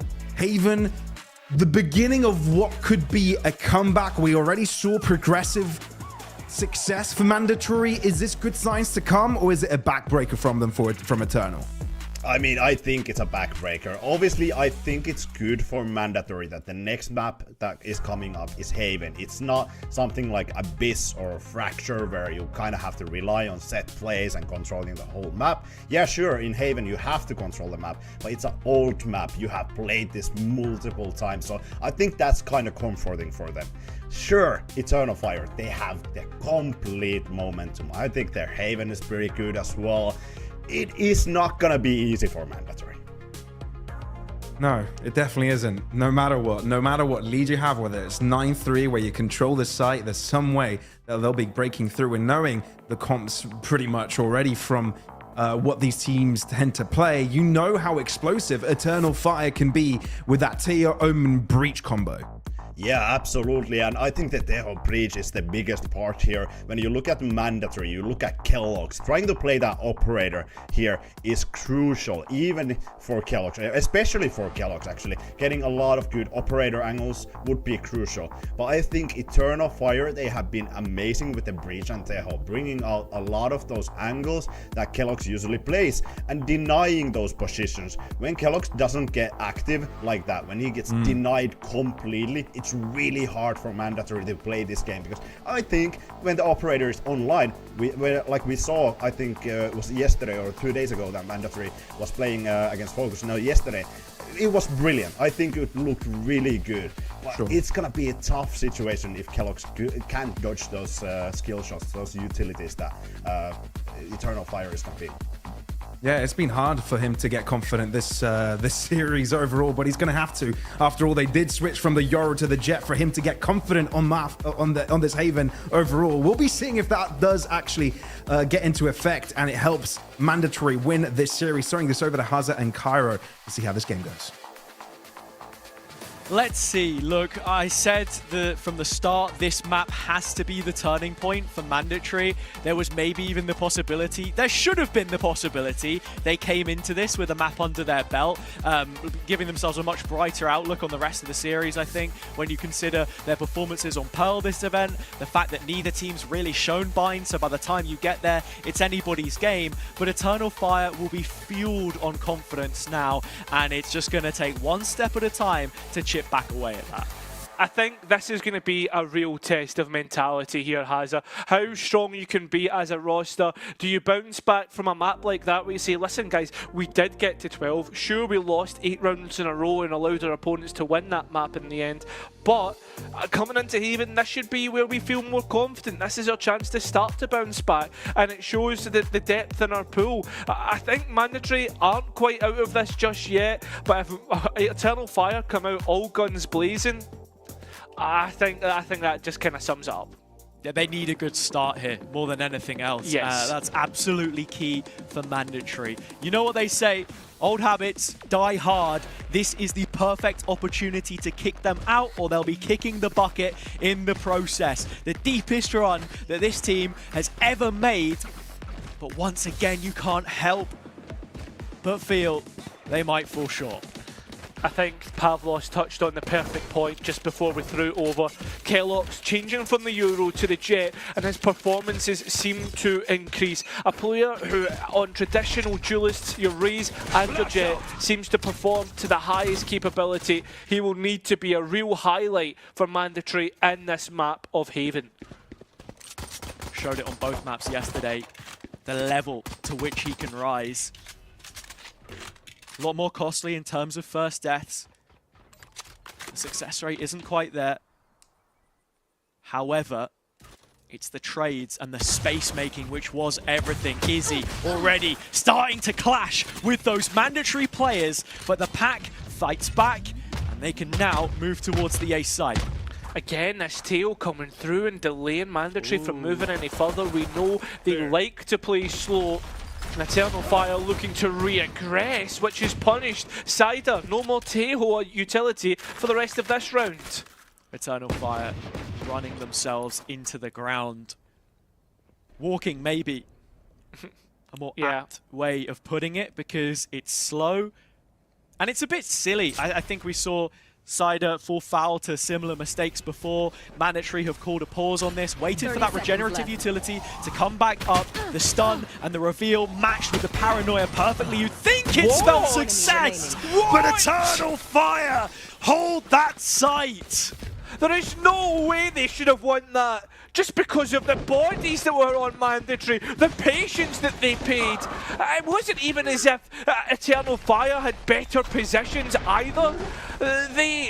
They were caught out by utility, but Mandatory just do not hit the shots. They do not win their fights. I think Brave's the only one that had superior positioning. Mandatory, this can't be chronic. This cannot be an issue that fails them right here, right now. Mandatory saving some of that key utility, but already Brave. The Gatling gun fires away. Oh, Brave! 3 kills, 2 of them through smoke. This is a quad written all over it. Brave locking it down. Flawless finish to the anti-eco. It's only going to bolster the guns they bring back into the next. I'm lost for words. It is only an eco at the end of the day, but like, my God, Brave, buy yourself a lottery ticket, mate. Lotto player, please. Life game. Brave is doing this on the reg though. And once more, I mean, even look to overtime on the previous map. Those individuals unchecked make all the difference. Eternal Fire can punish you when you least expect it. That's the anti-eco, whatever. You don't stress the fact too much for now. But Mandatory need momentum more than anything else. This now, it's got to be like 12 rounds in a row or something, which Eternal Fire have won between the second half of Split into Haven. It's 10 at the minute, to be exact. Right, the bonus, and it will be 12. So, let's see. Yeah, it's a strong one. 3 Vandals. And with the A site being so open, Brave still having both TPs, he'll be looking to try and escape quickly, but he always finds himself in short. Oh, he doesn't even get a chance to escape. Can't Mandatory convert from a player advantage? Well, you'd expect them to do so. Kellogg's cuts open the site. Is he gone? Anima. Oh, Sheriff shot spiked down. Has been pinged out. In terms of utility, what is there to look at? Well, would have been the Link player. Hips cut out the drone from Cider, so Kushner caught in an awkward spot, fighting forwards from that flash, but nothing given. Reaps no reward, and the streak should stop here and now, Cairo. It is just 10 rounds, but even then, so important that Mandatory could do what they've done. Guardian back in the hand, what damage can get done? Still, Anima finds a kill. But with that being said, Kellogg's getting 4. Yeah. And on top of that, the Blade Storm, which, I mean, at the end of the day, it's not the most straight away impact flow. You have to get kills for it to be impact, but it will have impact on the economy depending on where the rounds lie. 30 seconds left. Mandatory did really well when they got to post, but they have to do this more often, right? Hip is so good at getting the lurks in, finding the position, and if Eternal Fire are going to rotate early and not pay attention to what's happening on B main, for instance, he'll get a lot of value from there. Set combo for the fire early, or reveal right down the throat of Anima. Cider's going to walk in to a spring-loaded setup. There were 2 players waiting in sewers. Neither of them capitalizing, nor is he on the operator. Positive beginnings for Mandatory, but they will be met with resistance as they move towards the seaside, and the canary in the coal mine is the spy cam. Kushner knows it. He's got to go big. He's already got the first. He's looking for more. You can see him baiting with the idea of peeking from backside. He's brought Hip low. There's still more players to deal with, and the support is there. It's spot on! Eternal Fire! They're looking to blunt the hammer of Mandatory. As blunt as it could possibly be already. This is huge from Kushner. First kill, the position right next to the backside box in a way which would mask at any potential flash. Cutting through the corner of default means that he's effectively antied in that position. This goes here. The Cypher player knowing his pathing well. And with the C site secured, Cover going out. Mandatory break away from the conditioning of the default and look to set themselves free of it with this follow-up execution. But of any players you could possibly hope to execute into. Brave and the Q would not be the ones. Exactly, mate. On top of that, every time Mandatory have went to C, it has been a failure. Sure, there's only been 4 rounds, and the only round they have won is on the A site. But you start to get that idea built up in your head. Is he not so effective thus far with the op? Matters not. Kellogg's cut out. Removed from the round nice and early. Had the blades available, so should things have found themselves in a position for Mandatory where they felt like value could be picked up, then yeah, they would have gone for it, and so the next player spotted. 1 drone short of a full belt. Plenty of tools that Mandatory can make things happen with in this round.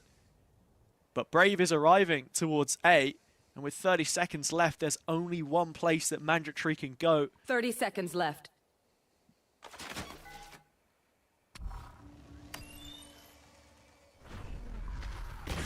Revealing area. Finally. Utility in. There's still so many players here in which to deal with. The paranoia, the defensive one hasn't been cleared. The Mandatory, they know about the position from short, but while they know about it, Hazard, they just can't deal with it. Spike on the ground, and it's another round where Mandatory flounder and just do not have any sort of resistance. 4 for Eternal Fire. And there's not much more that can be said about that. Yeah, we need a timeout for Mandatory right now. 100%. I'm stepping in, I'm making an intervention, like the headmaster watching the school bully just pummel the poor innocent kid. It's happened again. It's round on round. Painful to watch, ultimately. We're just both bystanders to all of this. Going to be the eco that they go for, so sure, you can save it for the full buy if you want, but Anima's going to have his ult when that one arrives. I think Sibov has got quite a lot to do if he wants to have that rolling thunder. I mean, still not managed to break the trap. I think that sums up Mandatory's night so far. I mean, tools in which to work with that can get the job done. Cam gone, but Kellogg's blade comes through the right time here. Updraft, dash to backside. They've still not cleared Kushner. And Anima takes Kellogg clean out the sky. And what happens now? Recon gets shot out. Mandatory run away from Garage. Steps should be heard. Into the next trap they go. It's panicked. And while in this desperate maneuver, they have managed to put Cider under duress. From this position, he will excel. Salvos and rifle combined to clean up. That's disgusting from Cider. Any one player on the Fire side that you try and pressure will put you down. But I mean, fundamentally, right, if we want to look at the specifics here, one player on their own, get both taken out by the salvos, and they just peek one by one, right? Like, there's no double up, there's no peek together, 1, 2, 3, you count it. Like, if we're going to be harsh here, which we should be towards the top tier of, the top 4 of tier 2, sorry. We should be harsh, and Mandatory are not doing the basics, which they should be doing right. Top 3 now as well. Yeah. It gets more prominent. Util combo, stun to set this Hunter's Fury forward. Combination comes back towards Mandatory's position in A lobby, but Eternal Fire have fumbled some of their own big pieces here. Does place Izzy in a position where he can cut off the supply chain. As the smoke is well timed, Enzo can break that trap, but nothing more. The op remains to be the most pertinent piece in this round, because while the Initiator will try and reclaim some of this space, Eternal Fire are just so persistent in terms of position. And there you go. Izzy cracks the whip. That's Enzo gone, 4v4. Izzy's got an idea about this being an A hit and knows that there's a timing on A long as the players come in. Shot known about with the op, CT not. And again, it's the same issues that have been cropping up time and time again. Sevov won't even get a chance and hit, well, his late luck that happened to work on the rifle round. will not work here. 20 seconds to rescue a 1v3, and he doesn't even get the first bite at the cherry. 6 rounds confirmed on the defense of Haven. That will be at least even on the half if Mandatory were even able to bounce back. And this is another round where, despite Izzy's great work in sewer, look at this kill from Anima. The discipline to stay spawn side, but be on an angle which is fairly defensible, I think it's fair to say, from both the Paranoia and the Flash. Regroup, retake backside control. And let me just reiterate, at 19 years of age, he is that one representation of the next generation of Turkish talent outside of BBL Pacific, which sits within the center of this Eternal Fire team and keeps them ticking over. It's just like, you go from map to map, right? Because we've watched a fair few Eternal Fire games now from the casting slot. And like Anima surprises you, Brave as well. Like there's times where you see teams go to hit a site, and at the start I'm thinking, well, this is, they have no chance, right? They're going to be overwhelmed. And every test that's given to them, they pass with flying colours. It should not be allowed for individuals to work that well. And again, like we mentioned about BBL Pacific being like that Apex roster, so are Eternal Fire in the way that they're passing these individual tests every single time. Yeah. As I said before, there is only one exception in terms of teams. A real boogeyman for them, which wait in the grand final. Mikey TP's over the top, has the stinger, but inside the smoke is Anima. An ace up his sleeve so many times thus far, really should have had Enzo, despite his heroic position flying on through. Cider in sewer, shot from Izzy on the cross, blades out, drawn for yet another, and Sivov is as dead as you could possibly expect of a player in that position. The util comes through, and like hungry wolves, Eternal Fire swarm at the defenseless Mandatory on this attack side. I'm gonna ask a favour of the analyst desk. Can you guys have a look at these A takes and tell me how many times a player has managed to stay in short, get a pick, and then continue to support the team? Because that is Cider there. It was Brave before, and again, like they're just not checking towards CT, where Izzy's just holding the exact same position that Anima took up last time. Again, it's issues that are popping up time and time again, and after a timeout, Mandatory haven't fixed them. Eternal Fire all too happy to exploit. Izzy shoots one out of the smoke, Cider supporting in his role. The Op walks forwards. Through the lens, he looks to take more, but Enzo has brought this into his own hands. Stripped away, loosened is the grip, just as the going was getting through the motions for Mandatory. Nothing left to be said of round number 9. Eternal Fire so far in front. This goes here. Well, I've said my piece. I don't know what more. I can't highlight the same issues time and time again. I want to bounce one back off what you've said there too. In terms of short control, at the very least, you look at the macro that Mandatory play. How many times did they react into that position naturally against Focus? How many times did Focus do that to them? And it was, you know, the shortcoming of a round. Yeah, you win your previous series, but you've still got to do your homework and review, okay, where could we potentially be punished? Because Eternal Fire are repeating the mistakes Mandatory make. And that's the story of this team, I think. Listen, as we said before, every team will come out of this tournament with reels, VODs to watch, and they'll come out with their own takes and what they think about it. This is the prime slot, right? This is essentially 3 tests at Ascension quality opposition, which will prepare you for the main tournament at the end. It's the start of the year, and I look forward to the development of the teams. But at this point, we have to say there is development still to be done. You know, Cairo, you and me, the tough sell, the Scott, ever the optimists as we are. I think just the most concerning thing for me is how previously Mandatory always just seemed to peak so early in a split. The first final, the one which they've made the last two of. Something has to change. Improvements to be made. This round looks much better. The Sheriffs are snappy, but so is Kushner. The Q walks back in. What can he do? Almost everything. Flick not enough. Izzy is the player on which this remains, but he's shot to pieces by Enzo. And so with the captain clawing one back, that's a second. Mandatory's defense has been their best, but if you can't get there without a couple more rounds, then do you leave yourself any opportunity? Listen, big stuff there in the end, big stuff. And you know what? It's good that Mandatory get one back. They need to get 4, but this is semblance of life. The only question I ask though is, is 4 enough on the attack? Right? This is Haven we're talking about, and I know Mandatory's best side is the defense.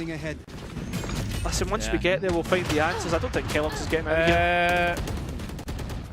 Sure, it works. Love tap, twinkle toes, Kellogg's creeps around the corner, all good.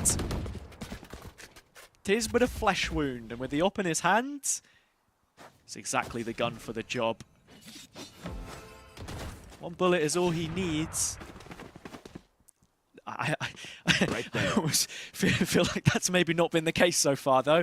The op is a little here and there after all. Not quite invited to that clash between himself and Izzy right now. Is Eternal Fire usually inserting a player A deep, unable to do so at this stage in the round. It's a much more regressive hold, but with Anima, that A-Link anchor, and already Kushner this deep. Enzo's going to try and fake this with a drone or something. Has to clear it. Dead man walking.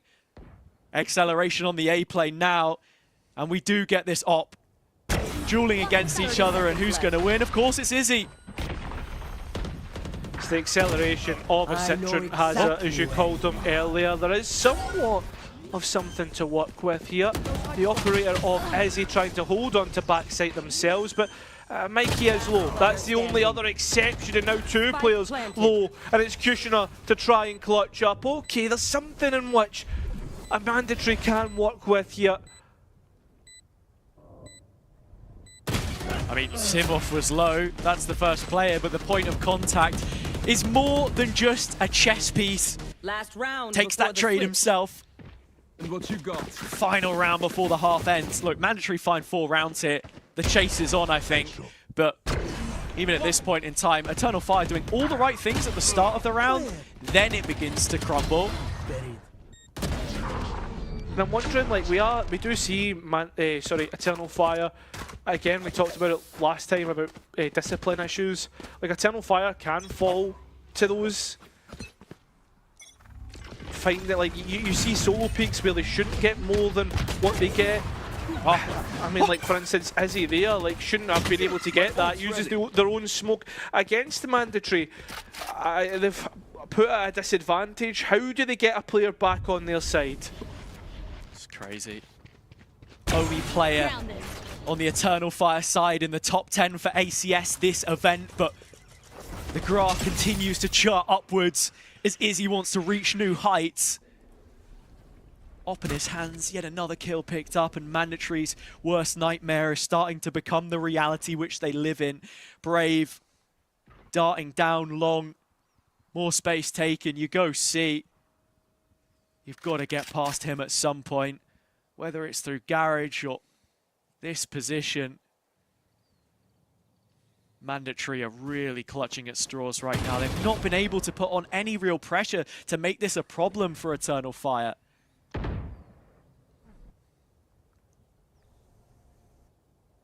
Trap waiting to be triggered. 30 seconds. Although it will not come on 8. To B they go. And again, you're looking at what the retake looks like for the defense. That Rolling Thunder being the key point, and Hit being a late win condition. With that being gone as well, it slowly seems as if the walls are closing in amongst Mandatory.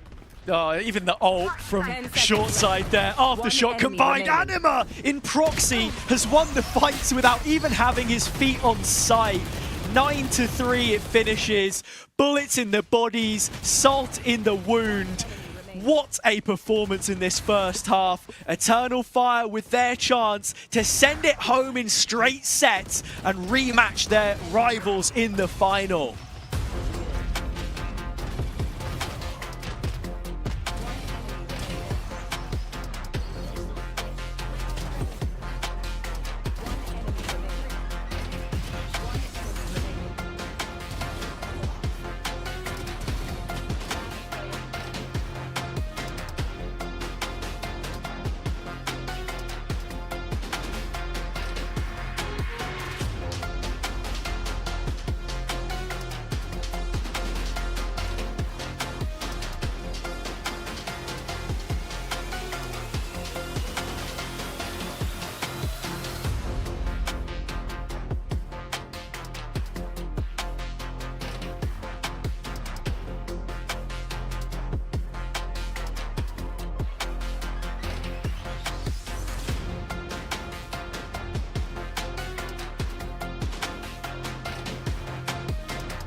Well, if you think that things couldn't have got worse for Mandatory coming out of Split, turns out it can.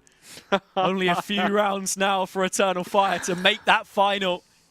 And while Mandatory's defense was their best foot put forwards against Focus, you are asking a lot of them here. Listen, every time Mandatory have been on defense, they have won the pistol round. They need to win it here. Third time's the charm on map number 3 to come back from a 9-3 half. It's not going to be for the faint of heart either when you look stylistically at how this defense has functioned. Good win rate in the retakes, but that's what you're banking on, the setup. See where they often look to try and enable that, so the reaction will be swift from the French. Players draped in the red jerseys looking to try and spill some blood, paint the town in the kind of colour that they would like right now as Brave marches forwards on the other side of the smoke. It's messy. Kellogg's letting loose of a couple shots, but Mikey Backside's the one who's going to support them. Anima doing everything, but it's just not enough. And so with the pistol in the bag, Mandatory might just have a chance.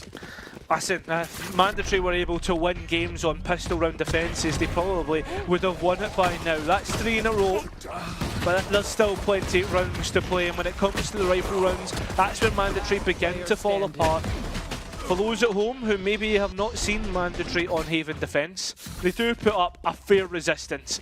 It's something in which to, I think, probably one of the best Haven defences we'll see across all of Tier 2. Yeah. You have to give credit where it's due. Eternal Fire battled back on their own defender's side on Split, but Mandatory could equally do so here on Haven. As I mentioned before, the C site, the most secure. Stun from Izzy gets in past the cyber cage. Mikey playing around this, but he's not long for this world. Bulldog of Sivov out in the open, has to be careful, gets caught. Oh no, not like this, Mandatory. After winning the last round, it's the captain and Kellogg's to try and claw things back. They're worried about the flank, but the issue lies in front.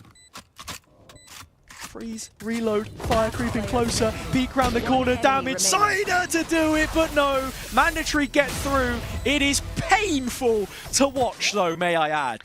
Listen, all Mandatory need to do is hold on for dear life. They've won both anti-eco and pistol. And Eternal Fire, once they reach 10, is game on. right? We essentially assume that with the damage they were able to do in that round, that the rifle round is almost a sure certainty. But with that being said, Mandatory have done enough to keep themselves alive for the second half and give themselves a chance to come back into this one. One enemy remaining. It was barely close, right? Mandatory all over Eternal Fire on the defense so far. All missiles away. Let's see if it can get better. Didn't convert the bonus against Focus. Tough task, made even tougher here. Couple of rifles though. Enzo near to that Hunter's Fury. Such a useful tool into the retake, but no real chance to get it going for now. Oh, Sivov caught in transition. That was the spam from Brave. He did that against Focus as well, and it's another angle unaccounted for, which has put Eternal Fire in front. Brave rolling with the punches. A little bit more of that, and Eternal Fire will be home and dry. That's all they're hoping for, just to reach round number 10. And it looks like it's all a certainty, like the Mandatory trying to get back in and they can't, and the more layers of utility come forward. Eternal Fire putting a trap towards CT. And there's nothing to engage with this either. I mean, Mikey has a smoke, Kellogg's a couple, but more than anything it has to be damage limitation. Kellogg's to not get caught. Does by the trap. Taken down by the spike. Okay. State of play. Double digits for Eternal Fire right now. Mandatory, half as many rounds into the rifle. The full buy.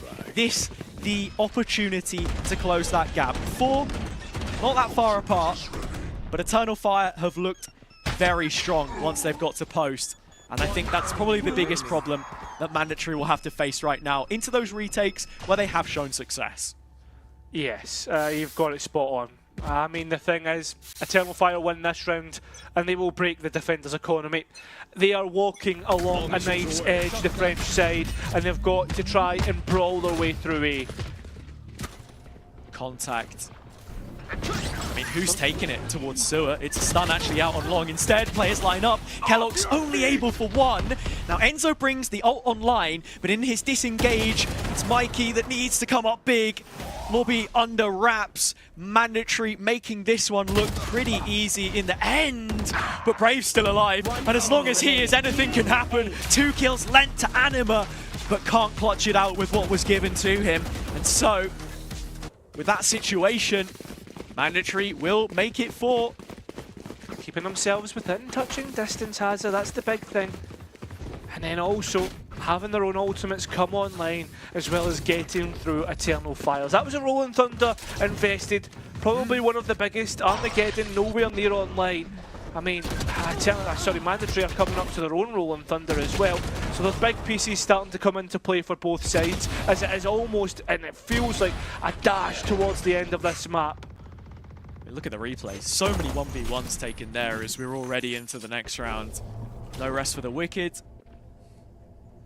Mandatory with this mid cam, it's so cheeky from Hip over the top of B. Ends up placing the trap, walks away from the situation. Preparing themselves for the possibility of a quick pop up the guts, but nothing comes their way, and so Eternal Fire very quickly set their sights onto this A site once again. Stun was good as well, just couldn't quite find a player from it, Sevov, but he might get found himself.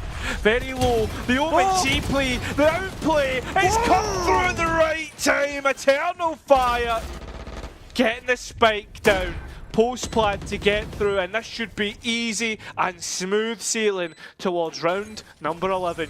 I think if you're Mandatory here, you might even just be considering the save. Enzo spams away the corner of Graffiti. His best impression at community surface, just trying to wipe away this Eternal Fire side that have trashed the place on A once again. Both players with 2,000 credits or more in pocket, and I mean, look at everyone else, right?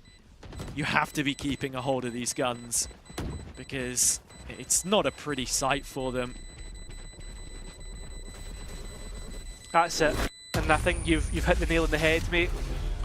You've got to have everything possible, even with rounds lost, to move forward with Eternal Fire. Again, like, it's just like when you think you have a chance, they're able to fight through. Like Brave TP in here, one is enough. The players respond right by coming through to trade and tow, and like the support, the micro as well, is absolutely gorgeous. And these aren't even really set retakes that we get from Mandatory either, because they go a player down. In that situation, you've got the smoke cutting off the cross so a player can get in graffiti like Sivov did. They converted 60% of the time from that position against Focus. The majority of it was on the opposite side. Well, here is Kellogg's. That's the push forwards that could make the difference. But when you don't find Cider, what do you end up with? Enzo left alone with his Odin. Mandatory don't over-rotate in these kinds of positions. With Sivov furthest forwards, he has to be big. Discipline 2 players. And he's gonna get them both. Fantastic from Sivov. Unbelievable stuff. Kushina, there you have it. Oh, I thought with a headshot it was confirmed. Someone doesn't play Odin in their ranked games. Who does? The one thing that isn't perfect about it. Otherwise, beautiful weapon.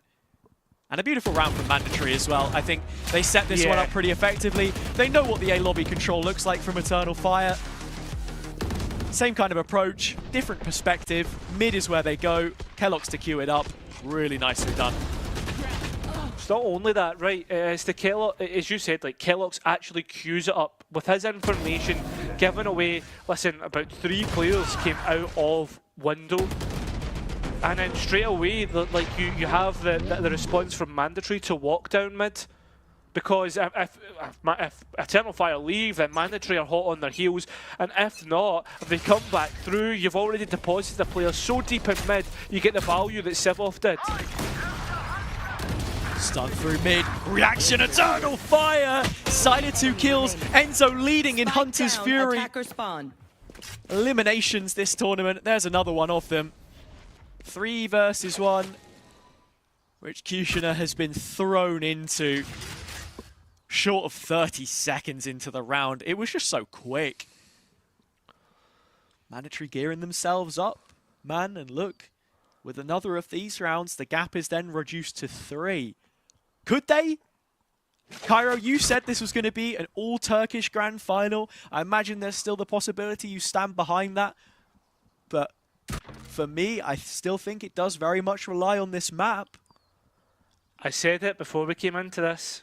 Said it in our group chat as well.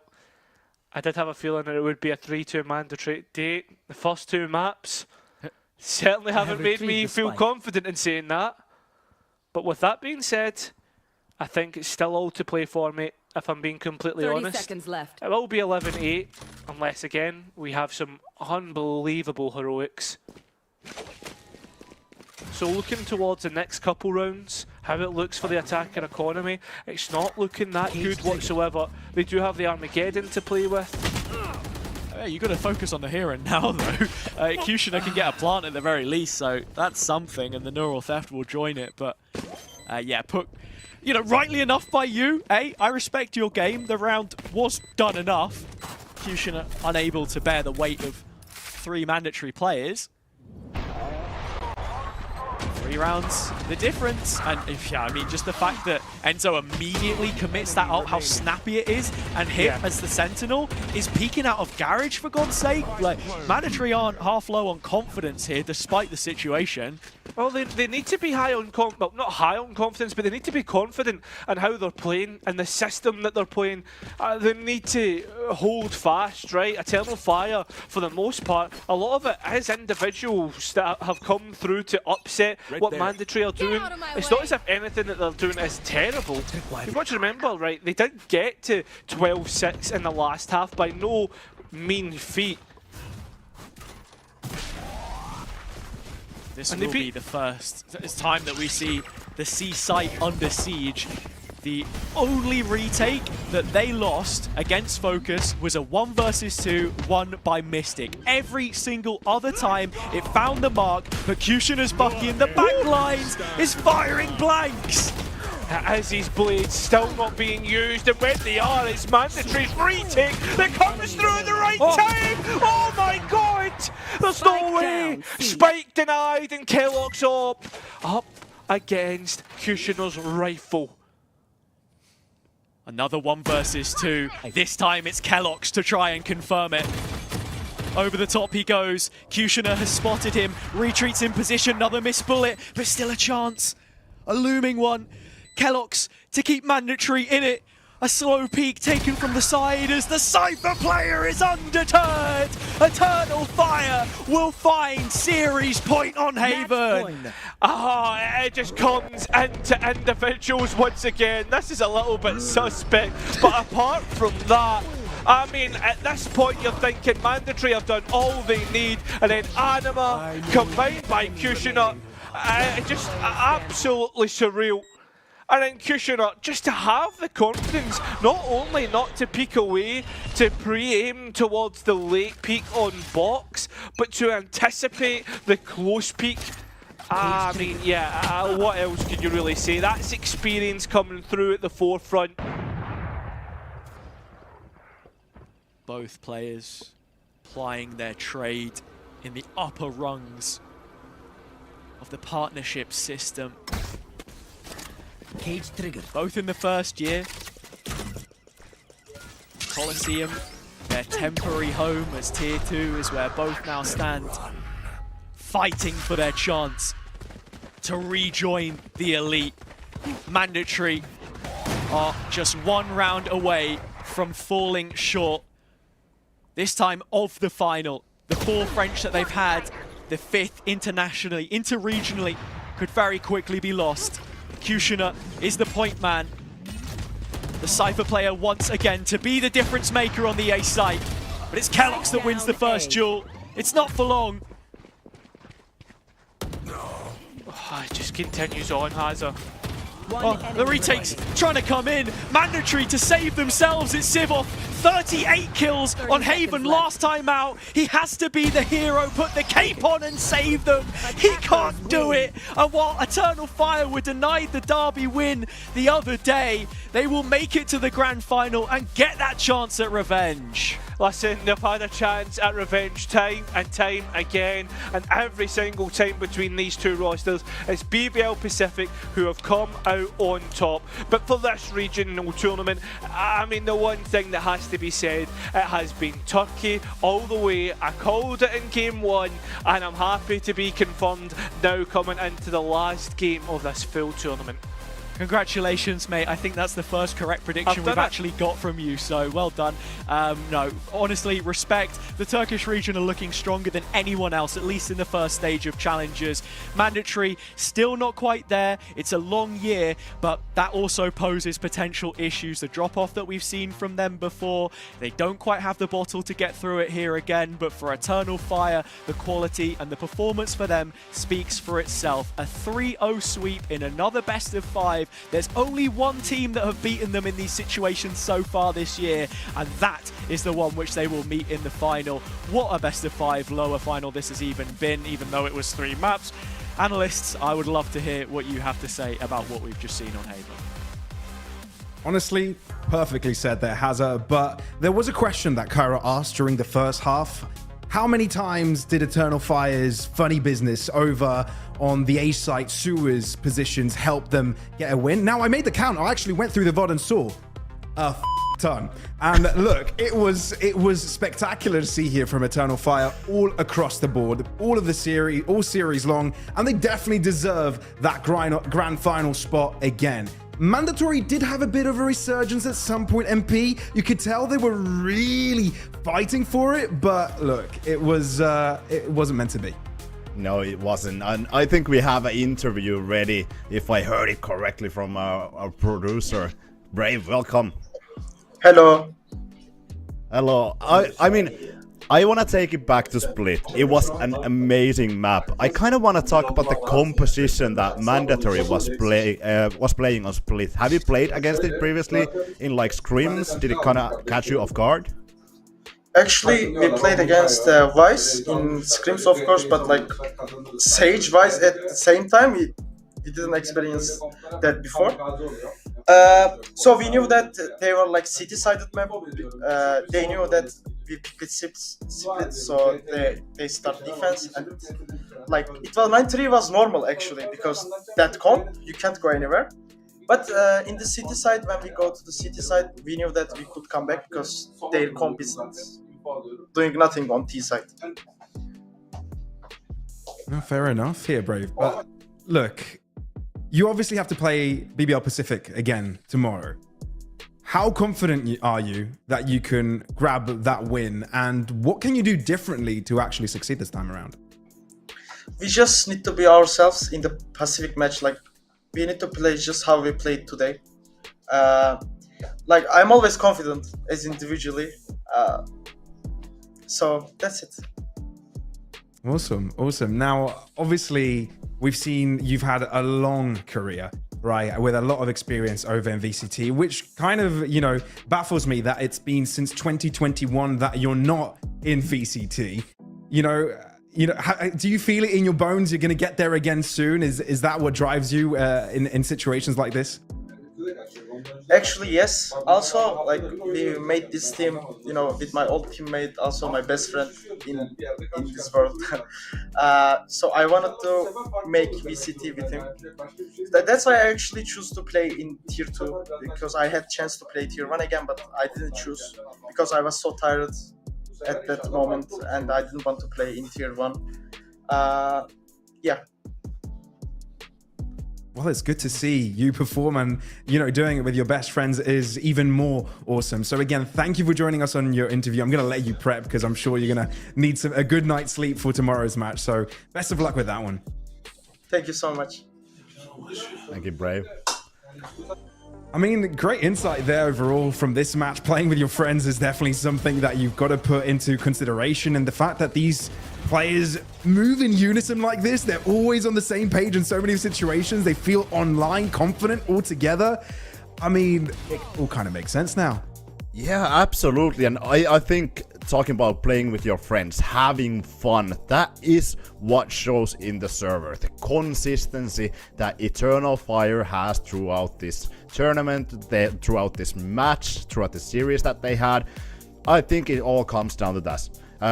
Being able to make these games fun for you. Yeah, sure, they're really competitive. You have to play your best, or you have to bring your best performance, and they did. But they were really consistent. When we look at these matches, especially that last map, there was only 3 kill difference between the bottom player and the player on top. That was Kushner and Brave, 15 to 18, and everyone else was in between there. That consistency speaks volumes when we go tomorrow.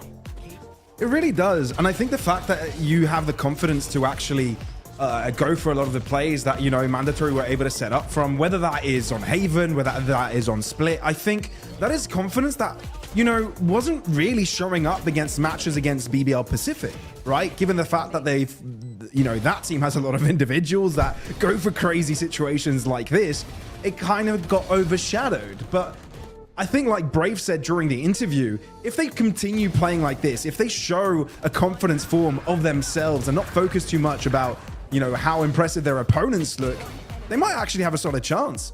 Yeah, absolutely, and I love how they looked really well-oiled machine today. They knew exactly what to do with their composition. They knew exactly what the opponent can do with the composition. Like Brave said, 9-3, it was fine in Split. They knew they couldn't do anything on the attacking side, and Eternal Fire, they just took that game back. I think one of the most brilliant things was, as well, in that Haven, the short position that was played many times. They controlled that completely, and how they covered that short position in A side as well, easy playing multiple times in spawn or right in the entrance of A to cover that short position, making a lot of space for that short player. And I think that drastic difference between these two compositions are that in terms of the Sova that Mandatory was running, you have to send multiple players to short to cover that. With the Teho, I feel like it's so much easier with the drone and the salvos to clear out that short position, have those really tight corners cleared out, especially with the salvos. And I think there was a drastic difference when we saw Mandatory on the attacking side couldn't quite control that short, and then we had Eternal Fire who could absolutely do it. Yeah, indeed, and it was evident by the end map result. But overall, in my head, this was a 3-1. Given how one-sided the start of Split went, right? For some reason, my mind just went blank and was like, okay, the next half didn't happen, but it did. The comeback did happen. OT did come, and Eternal Fire take on this series 3-0. Sure, it doesn't paint a picture about how competitive it was towards the end. Sure, you've got to give kudos to Mandatory from stepping up since the start of the season, not being able to win maps, and, you know, having dominating performances, showing a little bit of character. I think that's important, being able to develop what is strong for you, and I think that's what Mandatory's journey was from the start. So I'm really looking forward to see what this team can achieve as the months go by. Yeah, absolutely, and we talk about developing character in these type of tournaments, but then we talk about developing these players, a lot of young players getting crucial experience here and popping off, getting a lot of great statistics coming in as well, popping off, finding a good name for yourself here could mean everything for your upcoming season, especially in Tier 1 as well. I think BBL Pacific is one of the better examples of that. 3 players of them are 17 years of age. They can absolutely go to the Tier 1 next year, which is gonna be incredible to see. Well, I did ask from production to show up a leaderboard from players KD from this tournament, and prior to this matchup, there was basically all BBL Pacific and some of... Oh, it's still there. Nice. So Saivov was still around. Now, you've got to look at the 2 players popping off, though, from the Eternal Fire side of things. EMEA and Brave just stepping up, really, overall on that KDA side of things. And, man, it was impressive. Yeah, absolutely. Obviously, Saivov has had amazing performance yesterday, but it is something that you cannot rely every day that one of your players drops 38 kills. Incredible performance throughout all of these players, and I love to see that. I love to see the highlight of this talent, because this is exactly why this circuit was formed. It is bringing up the talent, bringing these really top tier, high performing players up and boosting their image, getting them their name recognized. Yeah, so I guess that's the standing in regards to the KDA of the players. But what is the standing when it comes to the matches? We've gone through the entirety of playoffs, bar a single game. The grand finals that will be played out tomorrow, an all-Turkish matchup coming into Challengers EMEA. I'm getting ahead of myself. I want to see Ascension already. We knew that the Turkish league looked really, really strong. The 2 representatives that they'd be sending here would be amongst the favorites. Did we expect this type of dominance, though, here, MP? Well, I didn't expect. I thought the Turkish teams were amazing, especially BBL Pacific, but having 2 Turkish teams in the grand final, absolutely beating off every team. And Eternal Fire, they haven't dropped a single map other than to BBL Pacific in this tournament, which is crazy. And they're considered second best in this tournament. Then you have BBL Pacific, which is amazing. Obviously, Mandatory gaining 4 Ascension points from that loss, which places them at 6 Ascension points. Now it's all up to BBL Pacific and Eternal Fire to compete out of those 7 Ascension points. Obviously, loser will get 5, which I think it makes a great difference. There's a lot of determination on that Eternal Fire squad. You're right. I also remember the focus overtime match. They were like, we're about to lose this. Never mind. Comeback time. OT. Same thing happened again today with Mandatory. They just don't want to lose matches. They don't want to lose maps. But obviously, BBL Pacific is again... third time competitor. Maybe their 3rd time lucky. We'll be finding out very shortly. Very soon. I hope you guys have a good night's sleep, get rested, have a shower, and are very much prepared for tomorrow's game. I'm so looking forward to it, and I hope you guys are as well. See you there soon. See you tomorrow.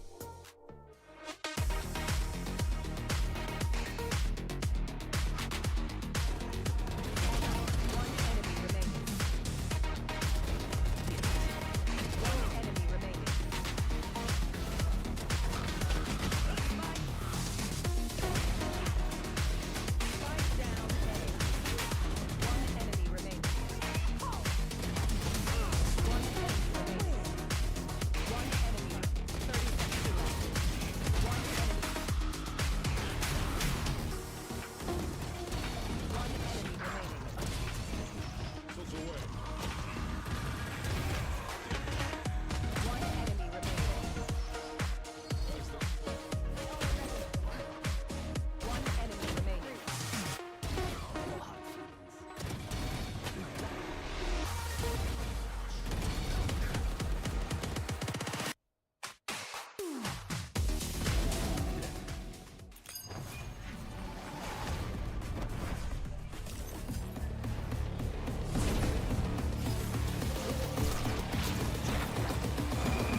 not stop like this. Gonna rock the party not stop like this. Gonna rock the party not stop like this. Gonna rock the party not stop like this. Yeah, we rock the party not stop like this. Rock the party not stop like this. Gonna rock the party not stop like this. Gonna rock the party not stop like this. Yeah, we rock the party not stop like this. Run it up.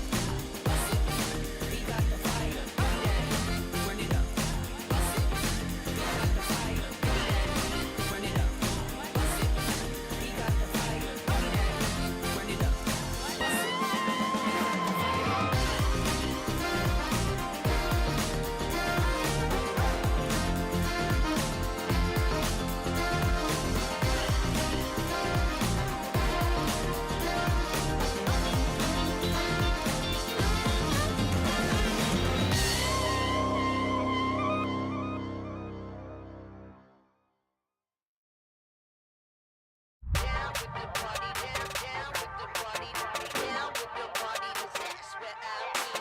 Down with the party, that's what they told me. They wanna get down at the party, cause that's where I'll be. Down with the party, that's what they told me. They wanna get down at the party, cause that's where I'll be. Down with the party, that's what they told me. They wanna get down at the party, cause that's where I'll be. Down with the party, that's what they told me. They wanna get down at the party, cause that's where I'll be.